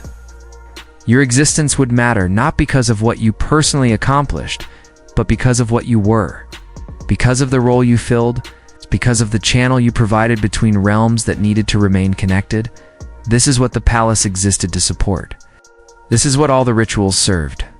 Not the comfort or aggrandizement of one individual, but the maintenance of a cosmic link that benefited everyone. The OBA in his choral regalia, sitting in perfect stillness, serving as the axis around which the world turned. He's still there, in a sense. In the dream palace, certainly we visited him there, remember? His serene face, his depth-holding eyes, his presence that suggested infinity compressed into human form. But also in the hearts of those who remember, who honor, carry forward the tradition in whatever ways modern life permits. The eternal Abba watches still. From the spiritual realm where all former Abbas now reside, looking down on the kingdom they once served, on the people they once governed, on the palace they once inhabited, their drums still beat in that other dimension. Their rituals still unfold. Their divine stillness continues to anchor reality. Even if most people have forgotten to notice, and perhaps that's all right. Perhaps the work doesn't require acknowledgement to remain effective. Perhaps divine kingship operates whether believed in or not, maintaining cosmic order through sheer force of accumulated tradition and spiritual momentum. The eternal Oba, the first and the last, and all the ones between. The mortal men who became immortal principles, the human faces that gave form to divine forces. They sit in stillness at the center of a palace that exists now more in memory and meaning than in brick and wood, but exists nonetheless, as real as anything that ever carried genuine significance, as lasting as any truth humans ever discovered. Rest now. The Obe watches over you as he watches over all things. His divine stillness is a kind of protection, a promise that, despite all chaos and change, some principles remain, some truths persist. Some connections between human and cosmic never quite sever. The palace that never sleeps stands guard over your dreams. The drums beat on in their eternal rhythm. The ancestors maintain their vigil. And at the center of everything, serene and still and forever, the eternal Oba sits in quiet power, balancing the universe one breath at a time. And so we come to the end. Though endings are always beginnings in disguise, you've walked with me through the palace that never sleeps, through courtyards lit by lamplight and ceremony, through rituals strange and beautiful, through a world that existed and exists and will always exist as long as memory holds and stories are told. What have we seen? Bronze gleaming in torchlight, coral beads being cleaned with patient care, drummers playing with eyes downcast, speaking in rhythms older than words, leopards prowling courtyards, living symbols of power, chiefs bowing and prostrating in elaborate etiquette, ancestors honored at shrines that glowed through the night, festivals of ivory and ash, renewal and celebration, secret chambers tended by servants most people never saw, the silence that fell when drums stopped, the dream that continues when physical forms fade, the eternal Oba, divine and human, mortal and immortal, watching over it all in sacred stillness. But more than specific images, I hope you've absorbed something deeper. A sense of what it meant to live in a world where everything mattered, where even the smallest gesture carried cosmic weight, where the boundary between physical and spiritual was so thin, you moved constantly between realms, without quite noticing the transitions. That world is gone now, in its original form. The colonial invasion saw to that. The kingdom was broken, the palace burned, the elaborate systems of ritual and meaning disrupted past full recovery. This is the tragedy we acknowledged but didn't dwell on. Because this is a story for sleep, for peace, for gentle reflection rather than anger or grief. But the spirit survives. In the Edo, people who still identify with this history. In the art scattered across world museums, controversial and powerful, bearing witness to what was created here. In the memories passed down through families. In the rituals that continue in adapted form. In the dream palace that exists in collective memory. As real as anything that was ever built from wood and earth and bronze. And perhaps in you now just a little, because you've visited. You've walked those courtyards in imagination and in something deeper than imagination. You've heard the drums, smelled the incense, felt the weight of divine presence. You carry some fragment of it forward now, whether you intended to or not. Whether you'll remember consciously or it will simply settle into your dreams and color them with unfamiliar beauty. Outside, wherever you are, the night is deep. Or perhaps dawn is beginning. I don't know your time, your location, your moment. But somewhere in the world it's night, and somewhere the memory of Benin's palace persists. And somewhere the drums are beating still in the eternal rhythm that underlies all change. Let yourself settle now. Let the images we've shared fade into comfortable blur. The palace doesn't need your vigilance. It maintains itself in whatever realm it now inhabits. The rituals don't require your participation. They unfold according to patterns set centuries ago, needing only occasional witness to remain vital. You've been that witness tonight. You've honored the Benin Kingdom by listening, by paying attention, by allowing its strange and beautiful practices to take shape in your imagination. That's enough. That's more than enough. The drums are softer now, distant. They're fading into the general soundscape of night. The wind, if there's wind where you are. The rain, if it's raining. The silence, if silence surrounds you. The palace lights are dimming, the shrine lamps burning lower. The attendants are completing their rounds. The priests are finishing their chants. The Oba is retreating to his innermost chambers where even our narrative cannot follow. The forest is reclaiming its usual rhythms. The insects singing their night songs, the trees settling into darkness. The path back from palace to forest to wherever you actually are, it's opening, welcoming you back to ordinary consciousness, ordinary time, ordinary space. But you can return whenever you wish. The palace that never sleeps is always there, waiting in memory and dream and story, ready to unfold itself for those who approach with curiosity and respect.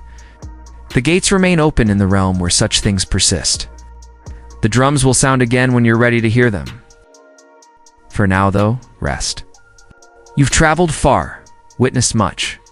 The Benin Kingdom's ancient heart has opened itself to you, shared its secrets, allowed you to glimpse a world where every moment was sacred and every action was prayer, and the boundary between human and divine was so permeable that crossing it was simply part of daily life.